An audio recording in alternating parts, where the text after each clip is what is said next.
By 1899, the age of outlaws and gunslingers was at an end. That's how our story begins. The Wild West was being tamed.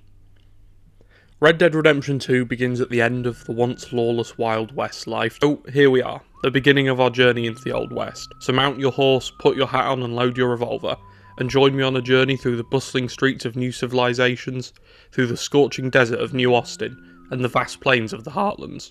And welcome to Red Dead Redemption 2, the best in the West.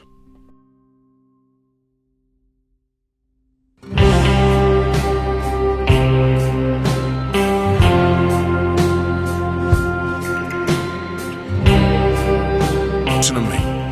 When the time comes, you gotta run and don't look back.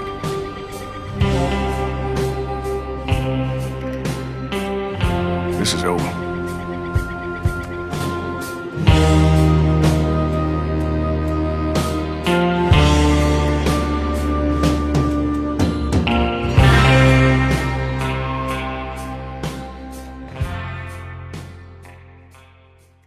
Red Dead Redemption 2 has one of, if not the greatest narratives in the history of video game stories, and one of the best in media in general.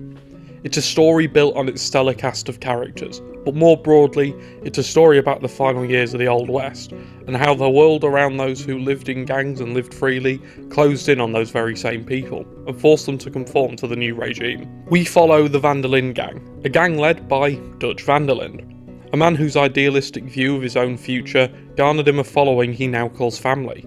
The gang formed under the pretense of being a Robin Hood-esque force, taking from those who deserved it and giving it to those who need it. And this idealistic view allowed Dutch to expand the gang into a family, with all of the loyalty that comes with being a family. But as we'll see, sometimes the lines between loyalty and blind following are blurred, and in Red Dead Redemption 2's case, this leads to one of the most compelling, heartbreaking and emotionally drugging stories of the 21st century. So join me in uncovering the downfall of one of the most feared gangs in the West. The story begins with a gang of outlaws trekking through a harsh storm, trying to outrun the lawmen that are chasing them down after a failed robbery on a ferry in a town called Blackwater. Here we meet our primary protagonist, Arthur Morgan, and the gang's leader, Dutch Van der Linde. Dutch tells Arthur he sent another member of the gang, Micah Bell, ahead in the storm to find shelter for the gang. The gang stop at an old mining town called Coulter, and after a rousing speech from Dutch about trusting in him and following him out of this mess, which I'll let play out. Listen to me, all of you, for a moment. Now, we've had, well, a bad couple of days. I loved Davy, Jenny, Sean, Mac. They may be okay. We don't know. But we lost some folks. Now, if I could throw myself in the ground in their stead, I'd do it gladly. But we are gonna ride out and we are gonna find some food. Everybody, we're safe now. There ain't nobody following us through a storm like this one. And by the time they get here, well, we're gonna be long gone. We've been through worse than this before. Mr. Pearson, Miss Grimshaw, I need you to turn this place into a camp. We may be here for a few days. Now, all of you, get yourselves warm. Stay strong. Stay with me. We ain't done yet. We ride with Dutch to go and find Micah, and we find him emerging out of the storm further down the trail. Now as a trio, the three gang members head further forward, and Micah tells us that he found a house further down the road with lights on. We head that way and eventually come to the house. On the way to the house, Arthur asks Micah if he's seen John, a member of the gang who'd been missing for a while now, to which Micah replies no.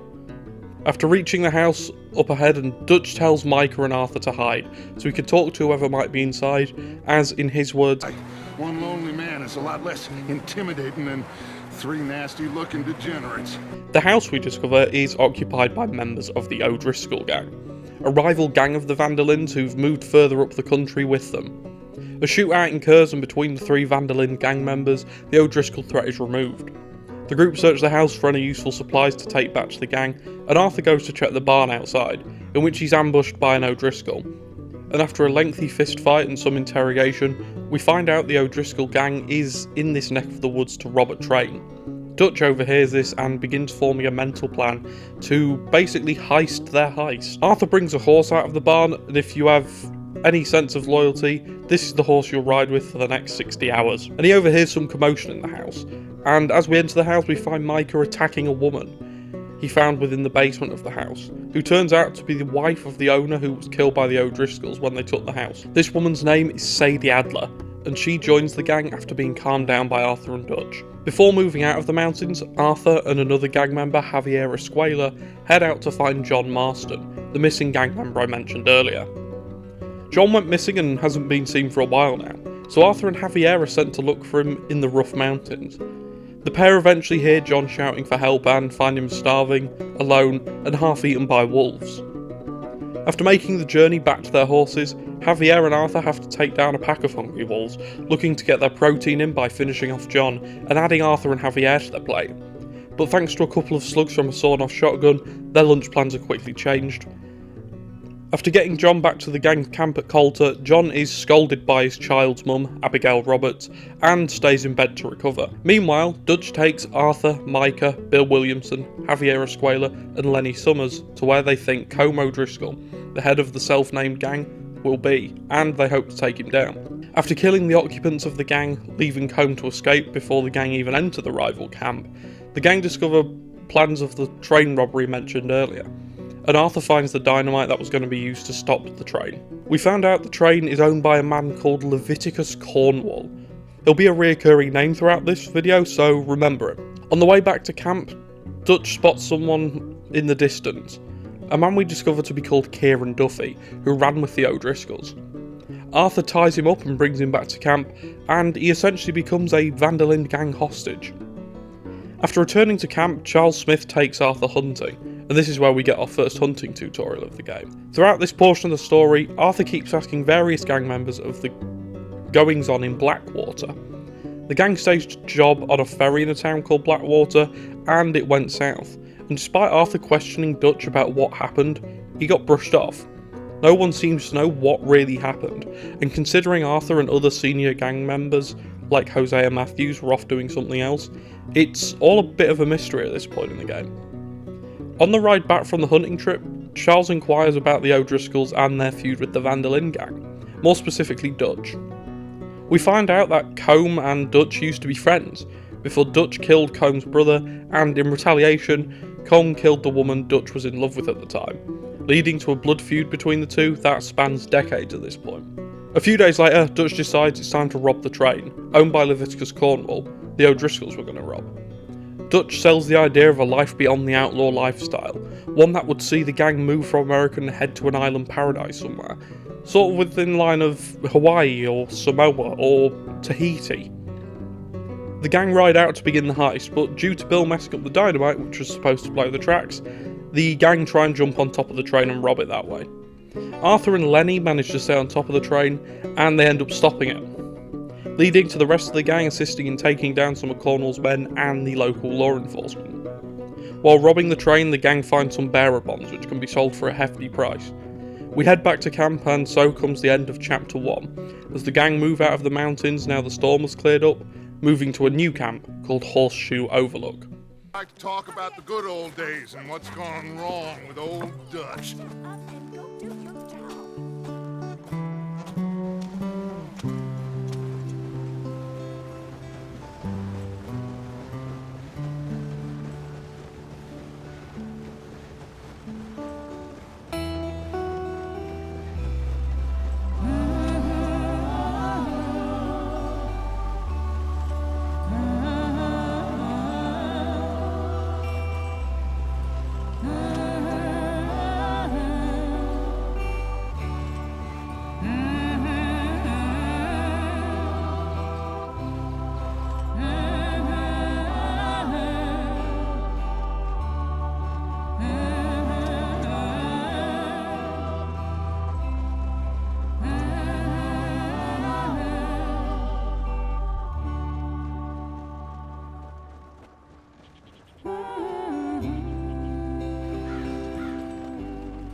Chapter 1 is a very slow chapter.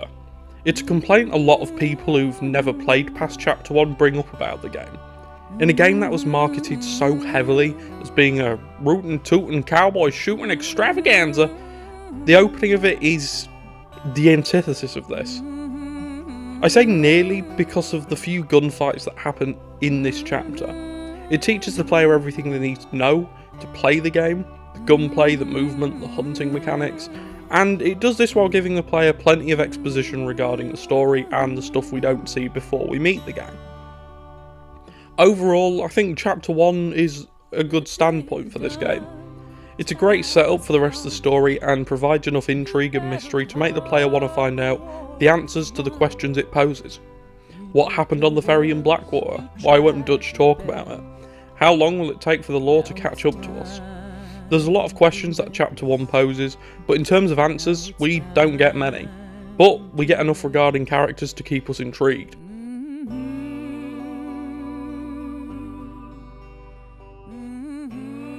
As the gang make the journey to Horseshoe Overlook, one of the wagons loses its wheel. Here we see our first glimpse of the Native American presence throughout the narrative.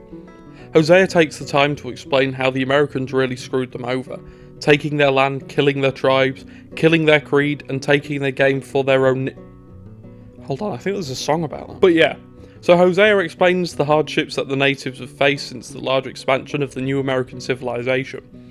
And it's on this journey to the camp we get a little bit of backstory from Hosea Matthews, and how he came into this lifestyle. Hosea expresses concerns for Dutch's actions and questions his moral standing with his actions back in Blackwater, where it's expanded upon that Dutch shot an innocent young woman during their escape, which, quote, isn't like Dutch. Arthur makes an excuse for Dutch, professing that we all make mistakes and it was probably in the heat of the moment. We continue on our journey and reach Horseshoe Overlook, a scenic mountain edge with some of the most visually stunning views in the area. Would you just look around you? This world has its consolations. Hosea once again expresses his interest in keeping people safe due to his illness and his ever-increasing worry that after he's gone, the gang might not be in good stead. But Dutch assures him that they'll be fine, and they just need more money. Dutch claims that this is the point the Van der Linde gang go from surviving to prospering in the harsh environments they find themselves in. And after a classic Dutch speech... I know that things have been tough, but we are safe now, and we are far too poor. So it is time for everyone to get to work. Get to work, but stay out of trouble. Remember, we are itinerant workers. Laid off when they shut down our factory to the north. Now get out there and see what you can find. Uncle, Reverend Swanson, no more passengers. It is time for everyone to earn their keep. There is a town a little way down the track named Valentine. Livestock town, all mud and morons, if I remember right. That seems a decent place to start. And, we need food. Real food. That means every day. One of you. And remember, whatever it is that you find, the camp gets its slice. Now be sensible out there. He puts the gang to work. Arthur goes to speak to Uncle. The gang's,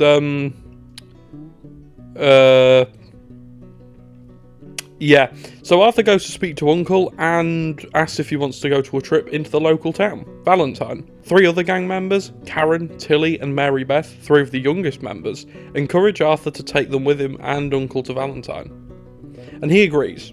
The group head off to Valentine on a horse and cart. They carry on through to Valentine, and when they arrive, the 3 women go to scout out any potential lonely men to rob or possible scores to take, while Arthur and Uncle go into the general store to pick up some amenities for the gang. When they leave the store, Mary Beth informs Arthur and Uncle of a train that's passing through an area called Scarlet Meadows at night, which piques Arthur's interest, and after intervening in a couple of issues with Tilly and Karen, Arthur's recognised by a man called Jimmy Brooks, who knows his face from Blackwater. Weren't you in Blackwater a few weeks back? Me? No, sir. Ain't from there. Oh, you were. Well, I definitely saw you with a bunch of fellers. Me? No. Impossible. Listen, buddy, come here for a minute. I saw you. Come here. Come on, get! I don't like this. Me neither. Go get the girls home. I'm gonna go have a word with our friend. Be careful, Arthur. Just a word. After a short pursuit, Jimmy stumbles off the edge of a cliff and manages to cling on for dear life, while Arthur tries to convince Jimmy that he was never in Blackwater. Here, Arthur can decide to kill Jimmy or spare him, and for the sake of this video, every decision will be using the high honour decision, so the decision that fits more in line with Arthur as a character. So Arthur brings Jimmy up from the cliff face and reminds him he was never in Blackwater, to which Jimmy gives Arthur a pen and rides off. We never see or hear from him again, but this is a weird encounter, to say the least. After a bar fight in the saloon, Dutch arrives in the town with a man called Josiah Trelawney, a sort of part-time member of the gang who comes and goes as he pleases, and despite his similarities to someone else in the Red Dead universe,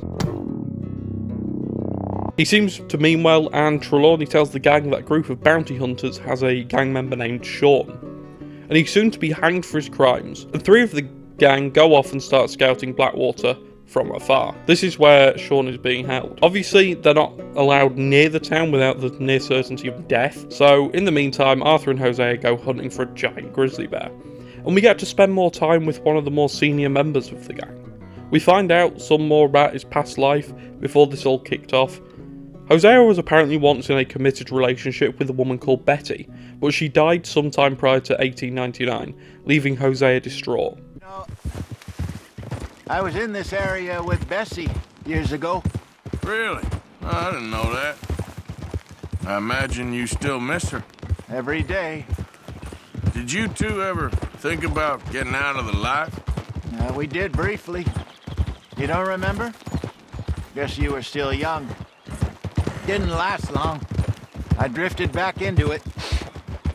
She understood. She knew what I was.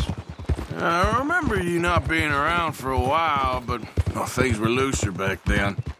Truth is, there's never really any getting out. And staying in, it's hard. You know that. But Bessie and I made it work. Why? After surviving a bear attack, Arthur heads back to camp to interrogate Kieran, and he eventually tells the gang he thinks he knows where Combe will be. 6 Point Cabin. Upon taking out the O'Driscolls at 6 Point Cabin, Arthur heads towards the main cabin and is ambushed, leading to Kieran Duffy saving him from imminent death. Arthur still thinks they've been set up, but Kieran points out the fact that if it really was a setup, he wouldn't have saved him.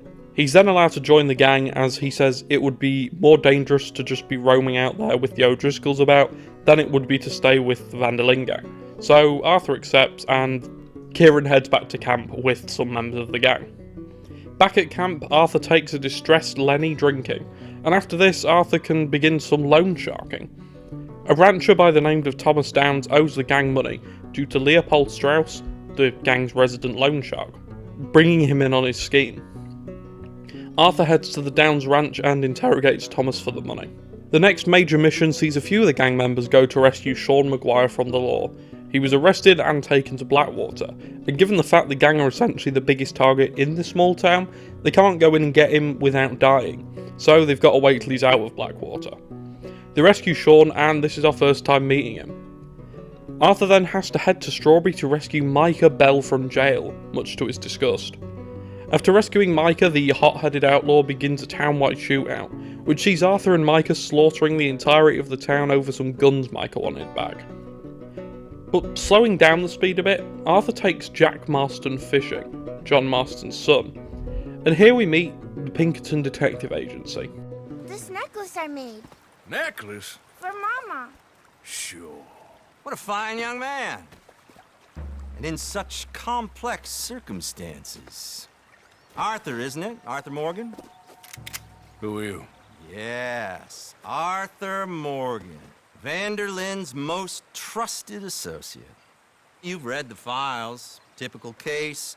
Orphaned street kid seduced by that maniac's silver tongue and matures into a degenerate murderer. Agent Milton? Agent Ross. Pinkerton Detective Agency, seconded to the United States government. Nice to finally meet. We know a lot about you. Do you? You're a wanted man, Mr. Morgan.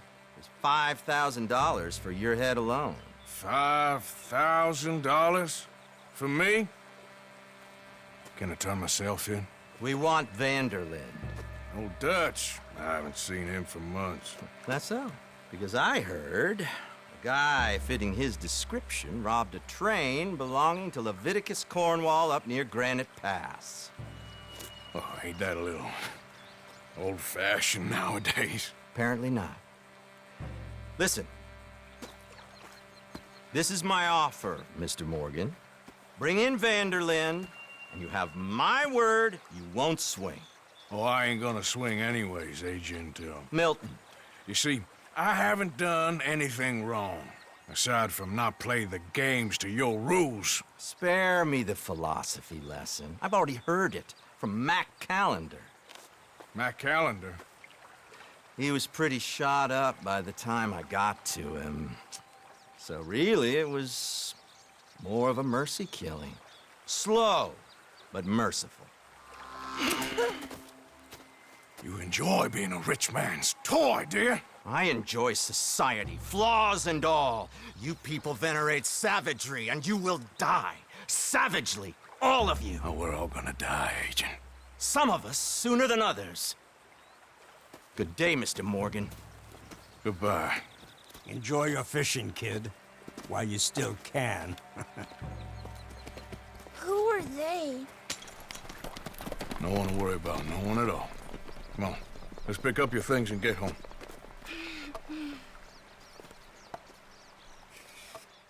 Upon warning Dutch about the now ever-present threat looming over them, the gang's leader begins making an exit strategy out of Horseshoe Overlook. But before they can leave, the gang need one more score. A train travelling at night through a fairly barren area. Right with you. I like it. Get moving.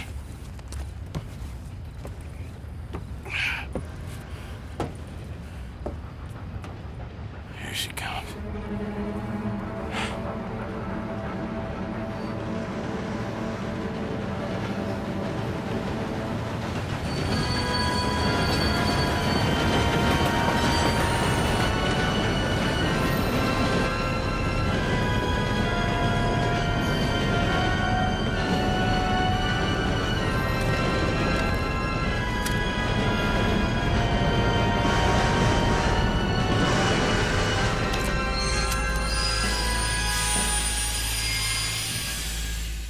If that scene looks familiar to any Western nuts out there, that's because this entire scene is nearly a shot-by-shot remake of the 2007 movie The Assassination of Jesse James by the coward Robert Ford, which is really cool. This mission is one of the coolest in the game, purely for this shot here.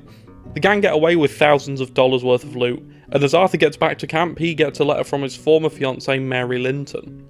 The two ended up breaking up due to Mary's family not agreeing to the lifestyle Arthur lives, and Arthur ends up helping Mary's brother from joining a cult called Chelonia. And Mary thanks Arthur for his help, and the two part ways. Arthur helps John rustle some sheep from a group of farmers looking to sell them at the auction. After stealing the sheep and trying to sell them, John and Arthur meet Dutch and Strauss in a saloon in Valentine. And as John and Strauss leave, they're captured by Leviticus Cornwall, who've tracked the gang down. And Arthur and Dutch rescue them from Cornwall's men, but Strauss is shot in the escape attempt from Valentine. The gang shoot their way out of the town, massacring hundreds, and head back to the camp, realising it's probably time to leave. Upon arriving back, the gang decide it's officially time to move on, and Dutch sends Arthur and Charles to find a new camp, and in the process, they run into a German family whose father's been kidnapped by a gang. And so Charles and Arthur track him to Clemens Point and rescue him, gaining a gold bar for their troubles. Charles and Arthur decide Clemens Point is as good as any to bring the gang, so they set up here, bringing an end to Chapter 2. Chapter 2 is a great follow-up to the slower-paced Chapter 1. It's filled with great character moments and holds promise that the Van der Linde gang story isn't going to be as plain sailing as we might have thought in Chapter 1. The character moments with Hosea are some of the best in the game, and we get to see under the skin of one of the most senior gang members around. Learning about his backstory and finding out why he is like he is, which is quite interesting. Chapter 2 also has some of the bloodiest missions in the game, with pouring forth oil being one of the most memorable missions in the game as a whole. Anyway, I think the gang are about to arrive into camp, so let's go see what they're doing.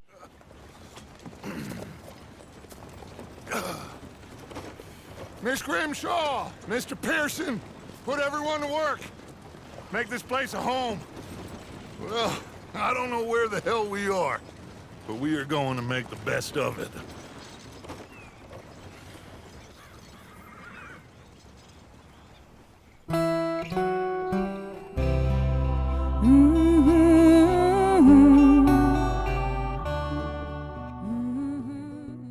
Chapter 3 opens with Dutch, Arthur and Hosea taking a ride out, where they end up finding Trelawney in the back of a cage going to the Rhodes jail. Rhodes is the local town ran by the Grey family, and as Dutch tries to swindle the Greys into letting Trelawney go, the rest of the criminals break out and Arthur helps a deputy capture the criminals known as the Anderson boys. After a lengthy chase on top of a train, Arthur captures the rest of the Anderson boys and, with the help of the deputy, takes them back to the sheriff's office. We find Dutch and Sheriff Grey talking. Before Arthur, Dutch, Trelawney and Hosea leave the outside of the office, with Trelawney splitting from the group as Dutch, Arthur and Hosea go fishing and reminisce about the old days. After rowing back to the camp and talking to Pearson, the camp's cook, Arthur takes himself and Sadie Adler, the woman we rescued earlier, into Rhodes to get supplies for the gang. On the way back from the town, and after Sadie buys herself a new outfit, Arthur and Sadie are confronted by a group called the Lemoyne Raiders, a Confederate group still fighting a war that ended long ago at this point. Arthur and Sadie handle them, much to the surprise of Arthur, who's shocked at Sadie's killer instinct. They get back to the camp and part ways. Arthur then heads to meet Dutch at the Grey's sheriff's office, and the group go up to break up a moonshine operation. After the perpetrators are killed or arrested and the operation is shut down, Dutch and the newly deputised Arthur keep the moonshine and have a friendly race back to camp, but after a failed robbery planned by Uncle, Arthur heads to the Greys' manor to try and learn more about two of the big families in the area. After being let into the grounds of the Greys' manor, Arthur meets Beau Grey, the youngest member of the Grey family, and we find out that the gang have now become embroiled in a blood feud between two families, the Greys and the Braithwaites, and between them lay Beau Grey and Penelope Braithwaite, in a sort of Romeo and Juliet type forbidden love situation. Arthur agrees to take a gift and a card over to Penelope Braithwaite, and Penelope sends a gift back to both for Arthur, who seemingly becomes the only link between their forbidden love. The next important event takes place when Bill takes Arthur, Lenny and Karen to rob the Valentine Bank, and the gang manage to get away with a healthy chunk of change for their troubles. And this precedes a mission where Arthur heads back to the Downs Ranch to follow up on collecting the debt from Thomas, only to find out Thomas died, and his wife and child are moving out of the ranch since they can no longer afford it due to Thomas's passing. This raises a lot of questions about Arthur's morality, but we don't have time to think about silly things like morals because Micah Bell's here, and Micah wants to take Arthur to rob a stagecoach with him to appease Dutch and make it up to him for slaughtering a town in his grand jail escape. Hosea and John are sitting on a stockpile of moonshine from the earlier raid on the moonshine operation, so it takes Arthur to Braithwaite Manor to sell it back to Catherine Braithwaite, the head of the Braithwaite family, and in doing so, riles are up enough to the point where she wants the moonshine given out for free in Rhodes to drum up business for her operation. Arthur and Hosea act accordingly, but are stopped by the Lemoyne Raiders, escaping the saloon and taking down a few raiders in the process, in a further effort to light a spark underneath this brewing civil war between the Greys and the Braithwaites. Arthur and Sean are tasked with burning down the Greys' tobacco field, and on the way in they find a wagon carrying payroll and supplies, which they can steal for themselves, getting themselves a healthy 2-for-1 deal. Continuing the civil war efforts, Arthur meets John and Javier at the Grey Manor, and they form a plan in conjunction with the Greys to steal some of the Braithwaites' horses, and sell them to a local fence under the premise each horse will be worth thousands of dollars. But upon stealing said horses, the gang get about 650 for them, which, much to the disgust of John and Arthur, means that they have been scammed. After heading back to camp, Pearson, the camp chef, tells Dutch, Micah and Arthur that he spoke to a group of O'Driscolls in town, who said Combe was willing to call a truce on their feud. Micah, Dutch and Arthur ride out, obviously knowing the promise of a truce is too good to be true, so Arthur sets up with a scoped rifle to cover Micah and Dutch. But during the meeting between Combe and Dutch, Arthur's knocked out and taken back to one of the O'Driscoll's camps where he's tortured.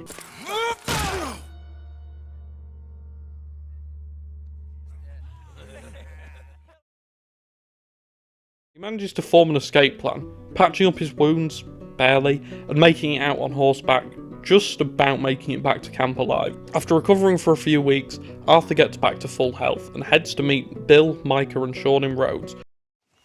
We've been waiting for you, Arthur. Well, I'm sorry to have kept you. Come on, let's get going. What's the plan? We're meeting a couple of the Greys over at the saloon. They spoke to Bill about a job, needing security. After the farce of stealing the horses for them, why are we doing this? Because we need to stay in with them, and they're paying. So what kind of security they want? We're about to find out. Now come on. This seem legit to you, Bill? Sure. Dutch said we was to keep on dealing with them until we find this gold. Can we trust them? Can we trust anyone? Yeah. Let's just see what they say. They said there was some big misunderstanding about them horses. And what about boarding their fields? They don't know we had anything to do with that. Oh, that's so. Yeah, they think it was the Braithwaites. Listen, I know these Grey boys a bit now. This is on the level. We're stuck in the middle of some ancient feud, but instead of playing both sides, we're being used by both of them. They were saying that Catherine Braithwaite... Hey, hold up. This don't feel right. Now it don't feel right. I could have told you.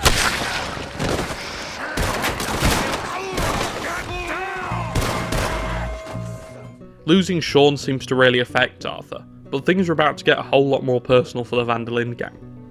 The next mission begins with Arthur heading back to camp to discover that Jack Marston, the youngest member of the gang and the son of John Marston and Abigail Roberts, has been taken by Catherine Braithwaite, the head of the Braithwaite family. With Abigail in tears and John wanting to kill every member of the Braithwaites, the gang head to Braithwaite Manor.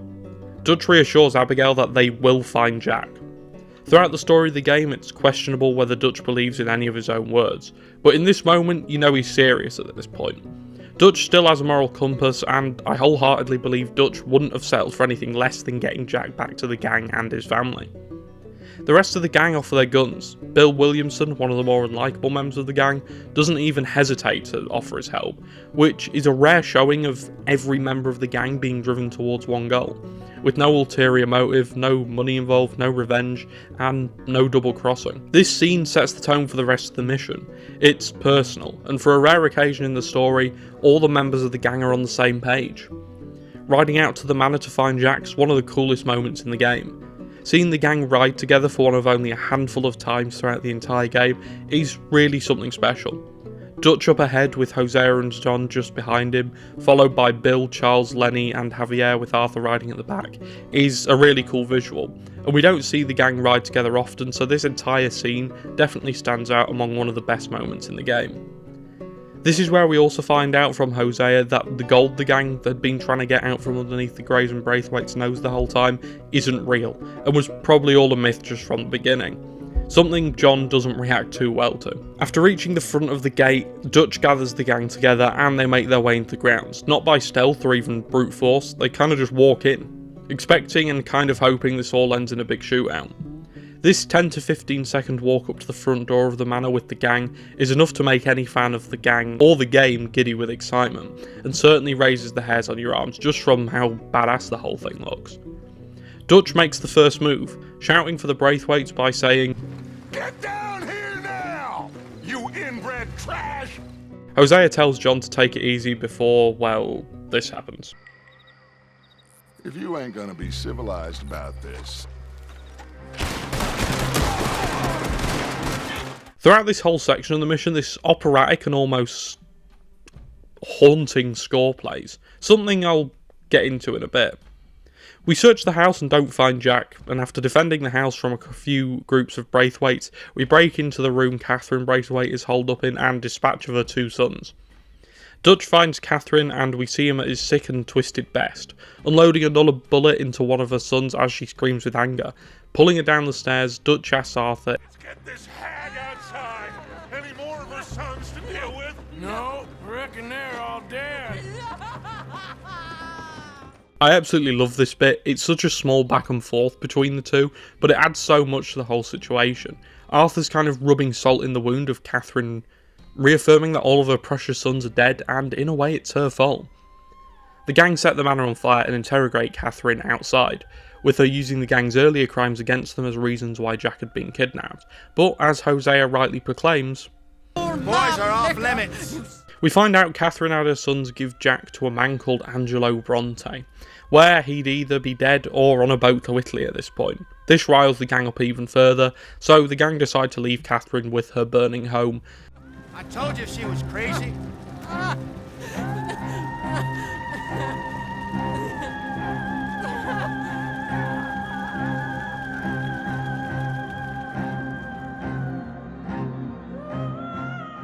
This entire 12 minutes is an absolute masterpiece in storytelling. The stakes are high. Jack being just a child and being roped into one of the gang's businesses is one thing, but having him get kidnapped and without anyone protect him is a whole other thing. The voice acting is good across the entire game, but it feels like everyone brought their A game to this mission in particular. Dutch does his best Christian Bale Batman impression and consistently fills the role of a calm but also angry leader, leading his gang into a war of sorts.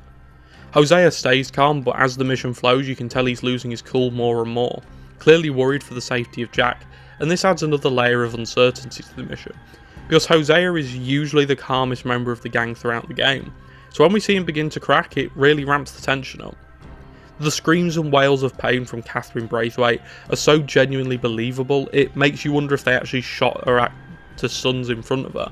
It's quite something. But the score for this mission is what really makes it. The piece of music shares the name with the mission, Blood Feuds, Ancient and Modern, and is probably one of the best bits of music throughout the game. It starts in usual Red Dead fashion with some ambient noises and a tune, but eventually ramps up to this almost horror movie themed sounding part, before going into this angelic but also vengeful sound, and then goes into this almost militaristic sounding tune, mixed in with the Red Dead theme, and that sets the tone perfectly for the mission. The whole piece is amazing from start to finish, and it stands out as one of the finest pieces of music across both games in the series.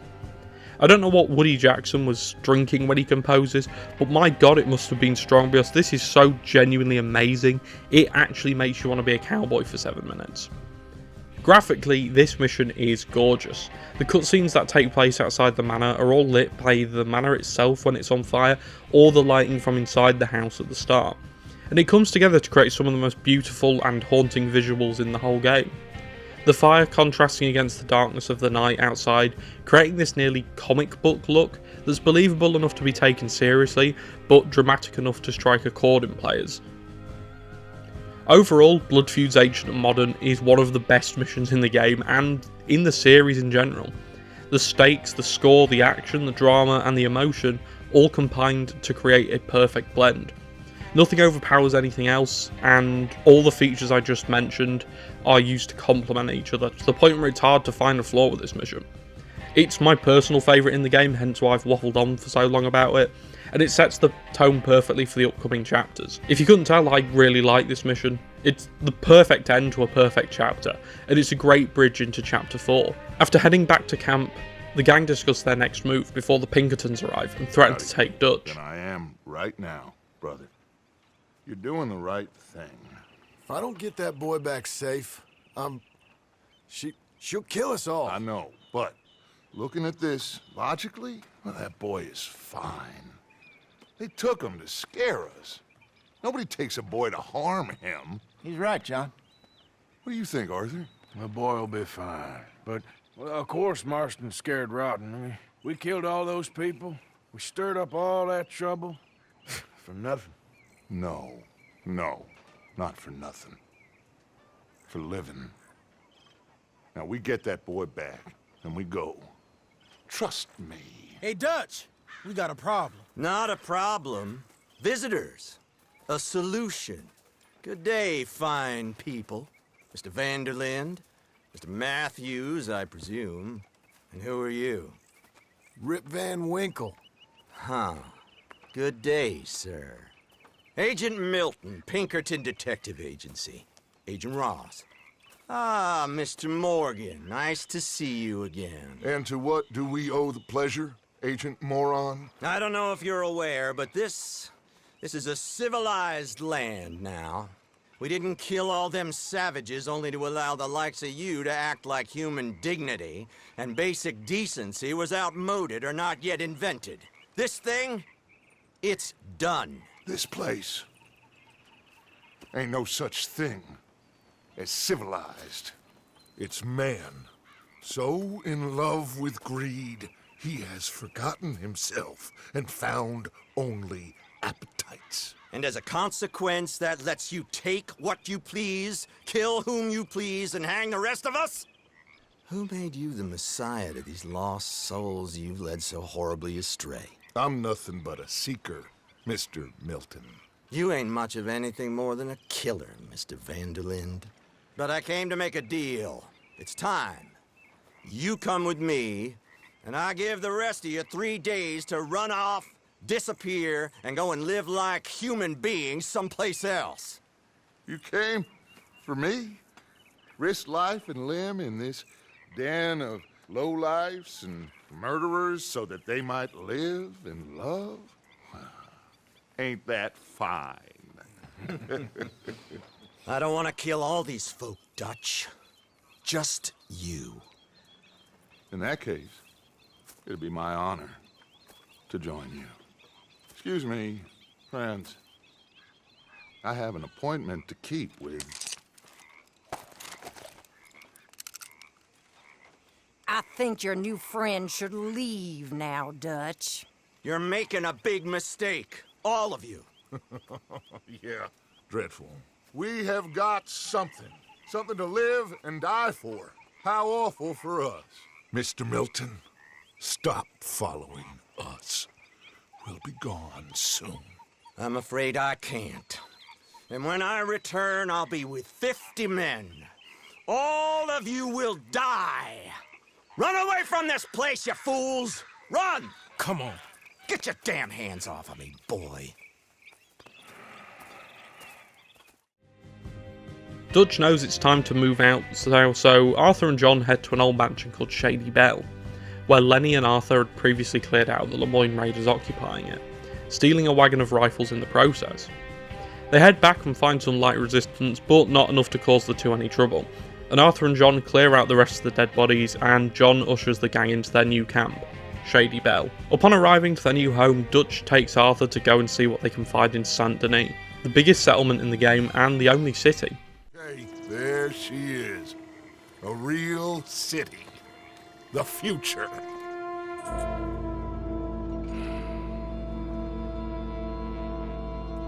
Chapter 3 holds a special place in a lot of Red Dead players' hearts, for the simple fact that it's the only chapter, at least until the final couple of hours, where we see the whole gang together and thriving. This chapter also holds some of the coolest missions in the game, with Blood Feuds Ancient and Modern being a fan favourite, and it's the perfect crescendo to a chapter which feels like it's really reaching boiling point, both narratively and with the characters themselves. Anyway, we need to go and rescue little Jack Marston.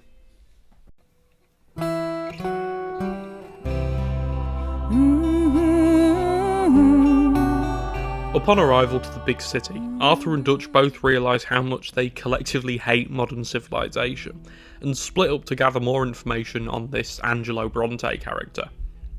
Arthur runs across some street urchins who tell him they work for Bronte. Arthur pays them for the information to take them to Bronte, and the boys take him on a guided tour of Saint Denis.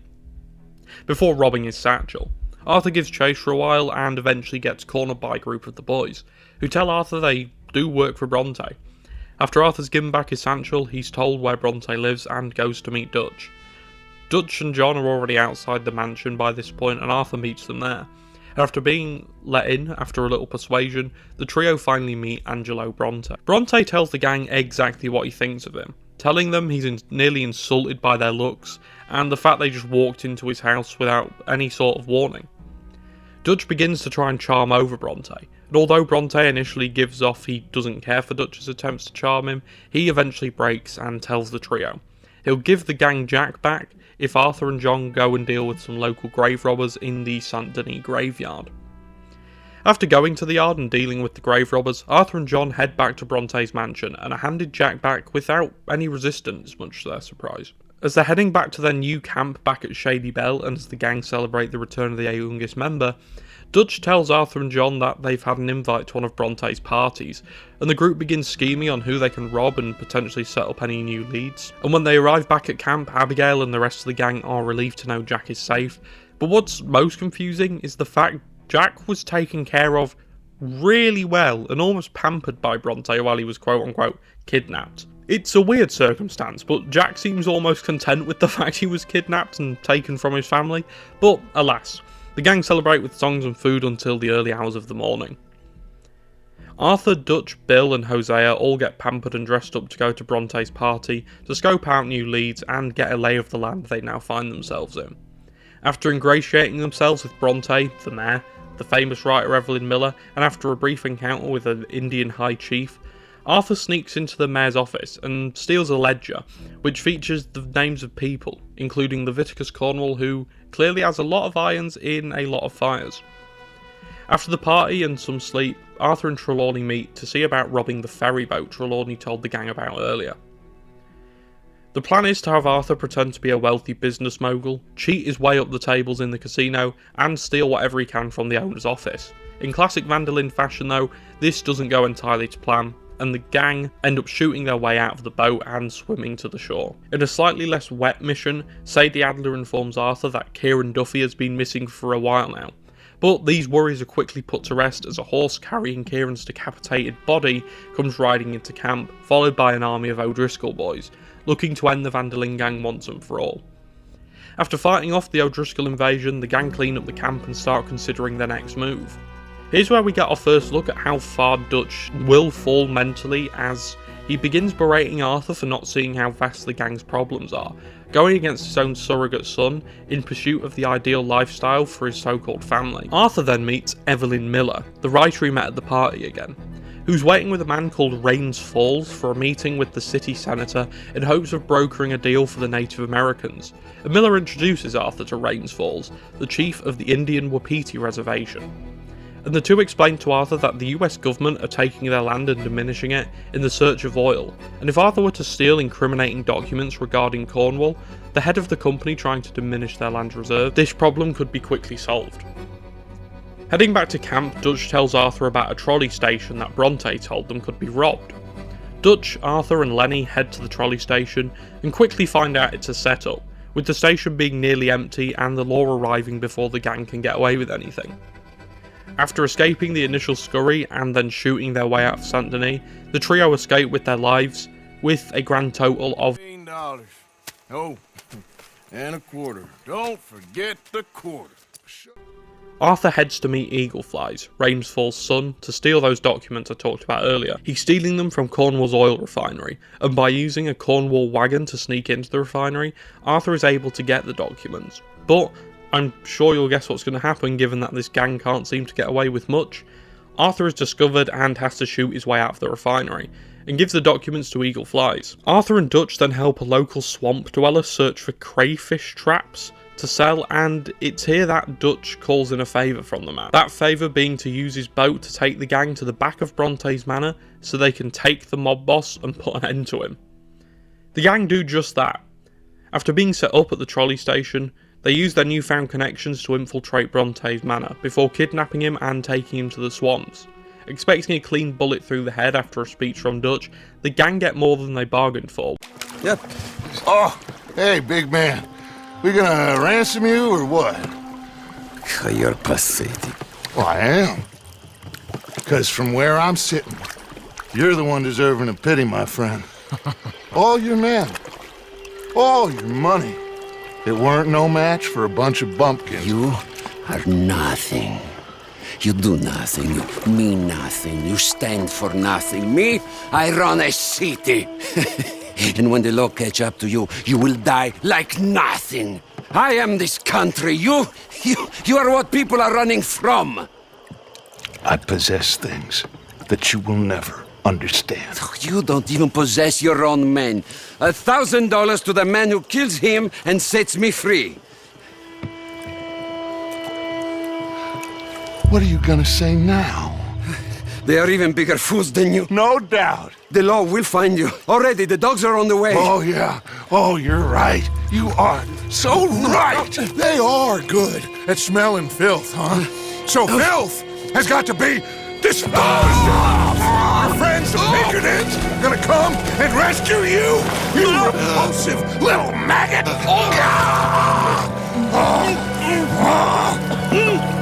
Call them now. You call them.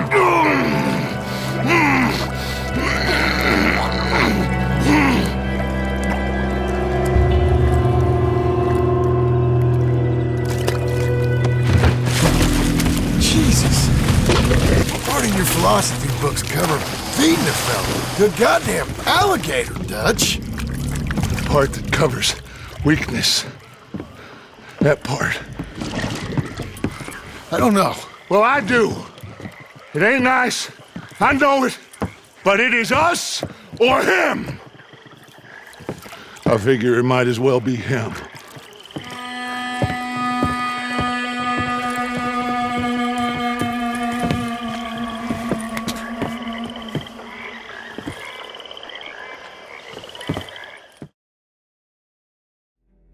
Now it's time to hit the main Saint Denis bank in hopes of securing enough money to leave these lands forever. A few gang members did some scoping out when it comes to security and response time, but when the gang reach the bank and begin the initial stage of the heist, a huge amount of law appear, led by Agent Milton from the Pinkerton Detective Agency, and they capture Hosea. Come out! It's over! Shit. Abigail. Dutch! Get out here! Get out here now! Someone must have squealed. Never should have gone after Bronte, Dutch. Mr. Milton? Let my friend go! Or folks, they are gonna get shot unnecessarily! Your friend? Why would I do that? Come on, Milton! It's over. No more bargains, no more deals. Mr. Milton, this is America. You can always cut a deal. I've given you enough chances. Come on!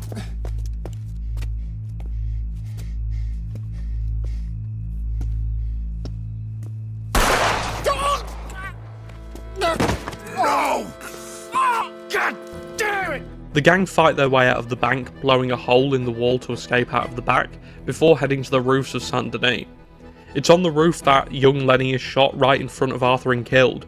John gets arrested, and this leaves Arthur, Bill, Dutch, Micah and Javier, and after gathering their bearings in an old building, the gang decide to head to the docks to find some sort of route of escape. They leave at nightfall and head to a boat under the cover of darkness.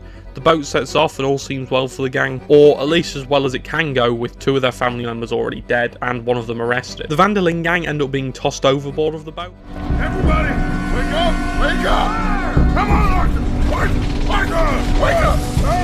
Wake up! Wake up! I don't know, but we are getting off of this boat! You come on! Would you get a move on, you sleepy bastard? Please, you go on ahead, I'll be right behind you. Jesus.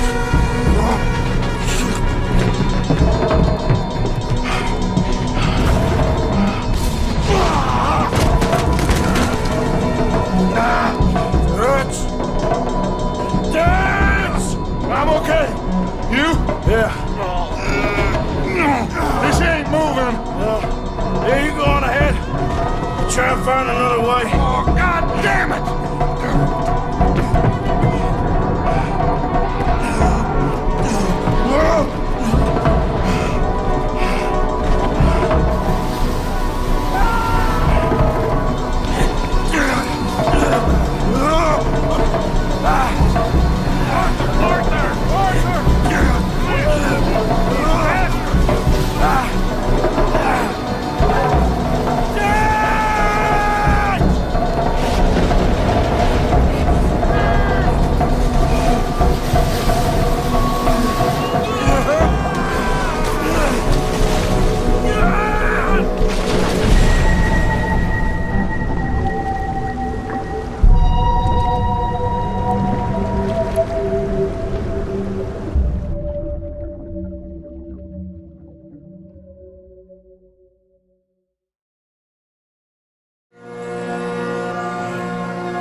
And this is where we end Chapter 4. Chapter 4 is arguably one of the most action-packed chapters of the game.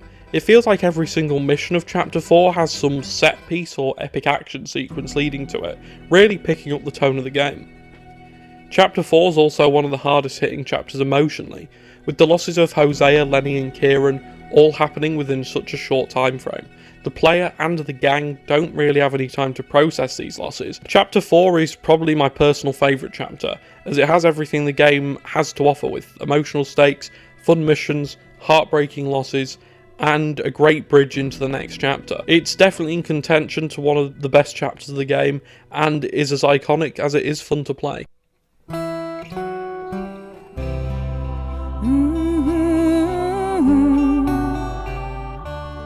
This chapter is different in a lot of ways, so this section is going to be different from the others. I'll give a brief overview of the story, and then we'll dive into one of the most divisive chapters in the game. Chapter 5 begins with the gang being washed up on an island called Guarma, where, before they can get their bearings, they're rounded up by local military forces and captured, before being swiftly rescued by local guerrilla fighters, who are fighting back against the tyrannical government. They discover the entire island is basically one big plantation, ran by Colonel Alberto Fusar, and over the course of a few missions to take down different parts of his organisation, the gang finally take down Fusar's operation, and a host of reinforcements from Colombia.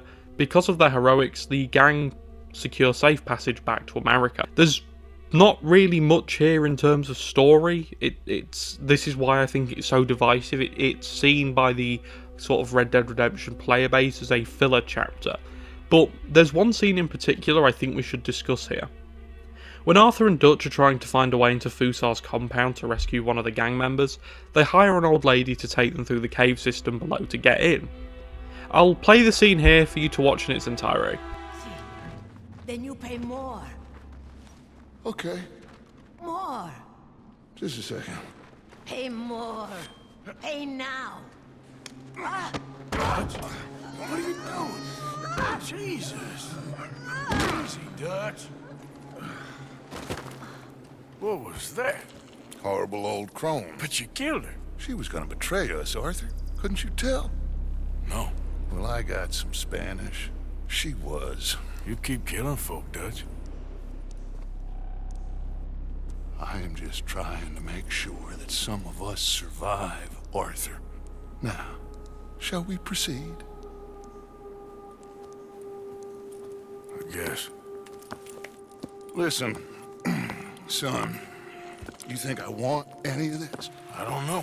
Of course I don't. But I made a pledge to you all. We would survive, no matter what. So how did you know she was gonna betray us? What'd she say? It was in her eyes, in the way she was leading us. But you said you knew Spanish. I know human beings, Arthur. Are you gonna strangle me next? I'm doing the best I can. I think this is the second time we really see Dutch snap, but this time it's to a much worse extent. There's a lot of times when we see Dutch act irrationally despite his seemingly cool and charismatic exterior, but within such a short time frame, he feeds one of his enemies to the crocodiles and then kills a woman in cold blood for literally no reason.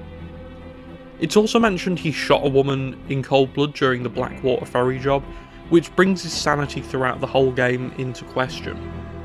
Dutch's mental decline is one of the more fascinating parts of the game, and throughout the game we see this seemingly level-headed, philosophical man lose his mind because of the factors at play around him.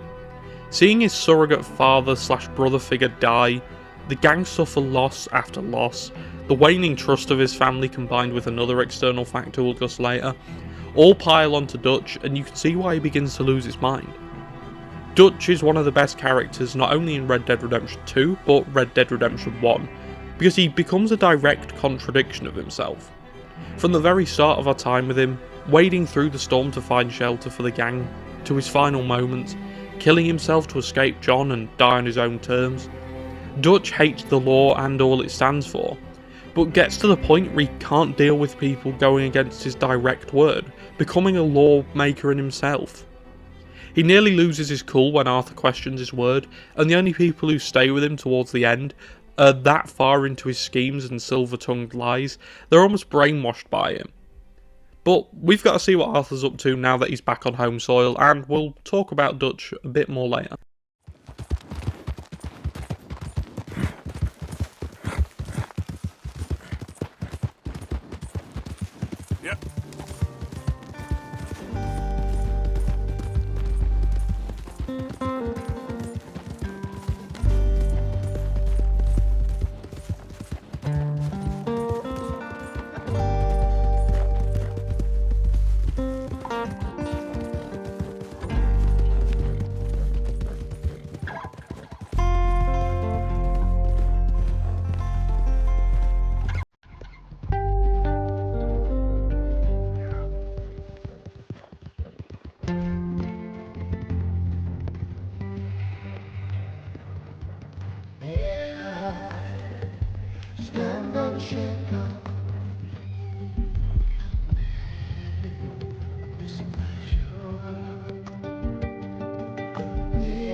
After taking down the Colombian reinforcements and Fusar's operation, and securing safe passage back to America, Arthur ends up back on the mainland with the rest of the gang. He darts straight back to the gang's last camp, Shady Belle, and is greeted by a letter on the table written by someone called Caroline, an alias used by Sadie Adler, telling him to meet the gang at Le Quay, a small village outside of Saint Denis in the swamps, and upon arriving he discovers John has been arrested, and before the pleasantries can continue, the Pinkertons descend on the camp, and after using a Gatling gun on the back of a trolley, the gang fight them away. The Pinkertons' knowledge of where the gang are lead Dutch to suspect that someone in the gang is ratting them out to the law, and without the calming side of Hosea to level Dutch out, he takes more of a tyrannical approach to his leadership style, ruling over the gang and losing what made him such a good leader in the first place.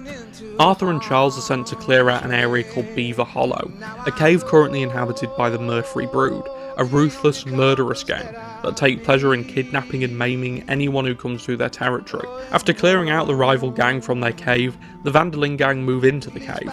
Molly O'Shea, now a drunken wreck after her failed relationship with Dutch, shows up. Calm You yourself. don't owe me nothing. Miss. I don't owe you nothing. Nothing. Okay. I'll spit in your eye. I did. I told them. I'm sorry?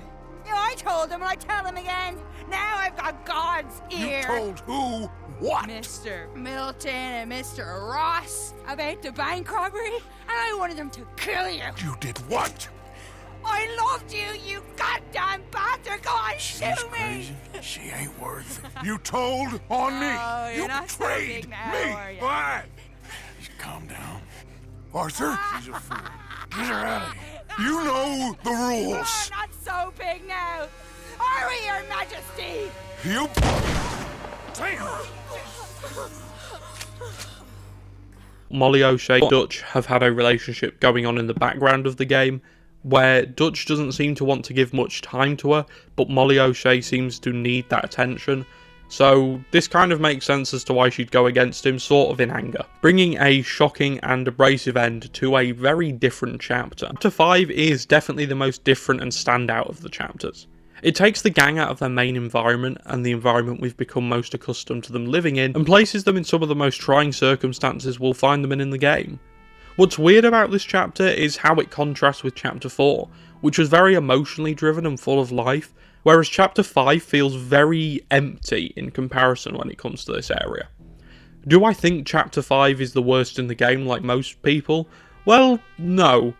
There's a general discourse that this chapter breaks up the story and is inherently bad. When you take the time to explore the chapter as its standalone item, it holds up really well in context to similar ideas.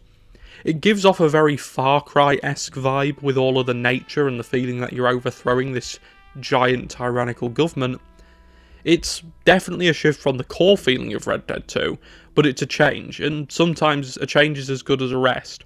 So it was nice to have a new area to explore, and although you can't go back to Guarma after you leave, without using glitches,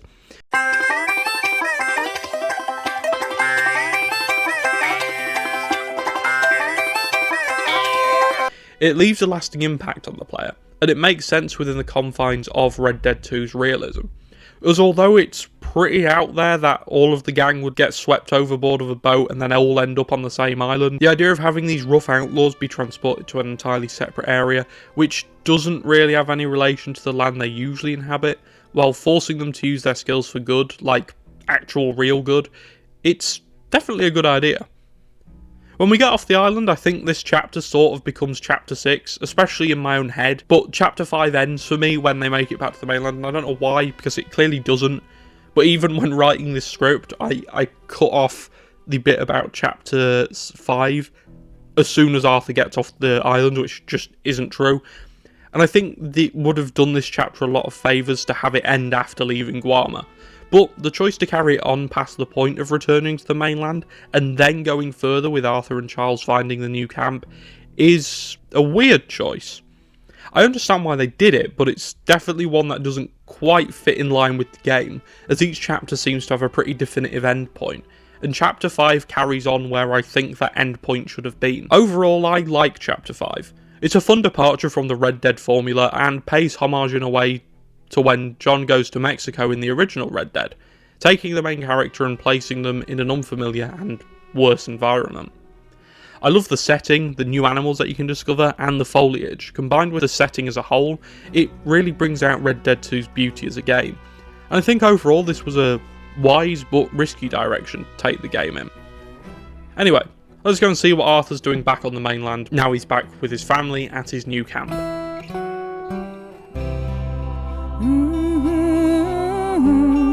Okay, so strap in, because this will be a long one. Chapter 6 begins with Arthur heading to Saint Denis to meet Sadie Adler, to concoct a plan to get John Marston out of Siska Penitentiary. Riding through the bustling streets, Arthur falls into a coughing fit and disembarks his horse. Walking to the nearest doctor with the help of a civilian, Arthur talks to the doctor. Look, friend, I don't mean nothing, but you got money? I mean, before I start treating you, 'cause I got a family. Yeah, I understand. Here, that do you? Sure.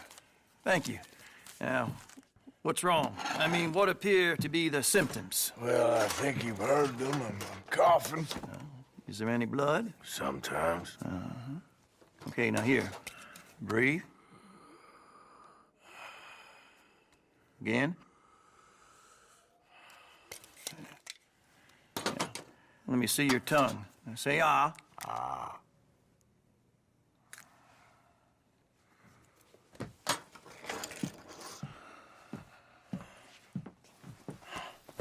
What is it? It's not good news. I guess that. You got tuberculosis. I'm really sorry for you, son. It's a hell of a thing. What you mean? You're real sick. It's a progressive disease, and you'll be... Now, the best thing is rest, and getting somewhere warm and dry, and taking it easy. Now, is that possible? Sure, I can just take my winters in my country club in California. No, it's not possible. Well, like I said, I'm real sorry. Yeah, well... Yeah, wait. Let me get you a little bit more energy today.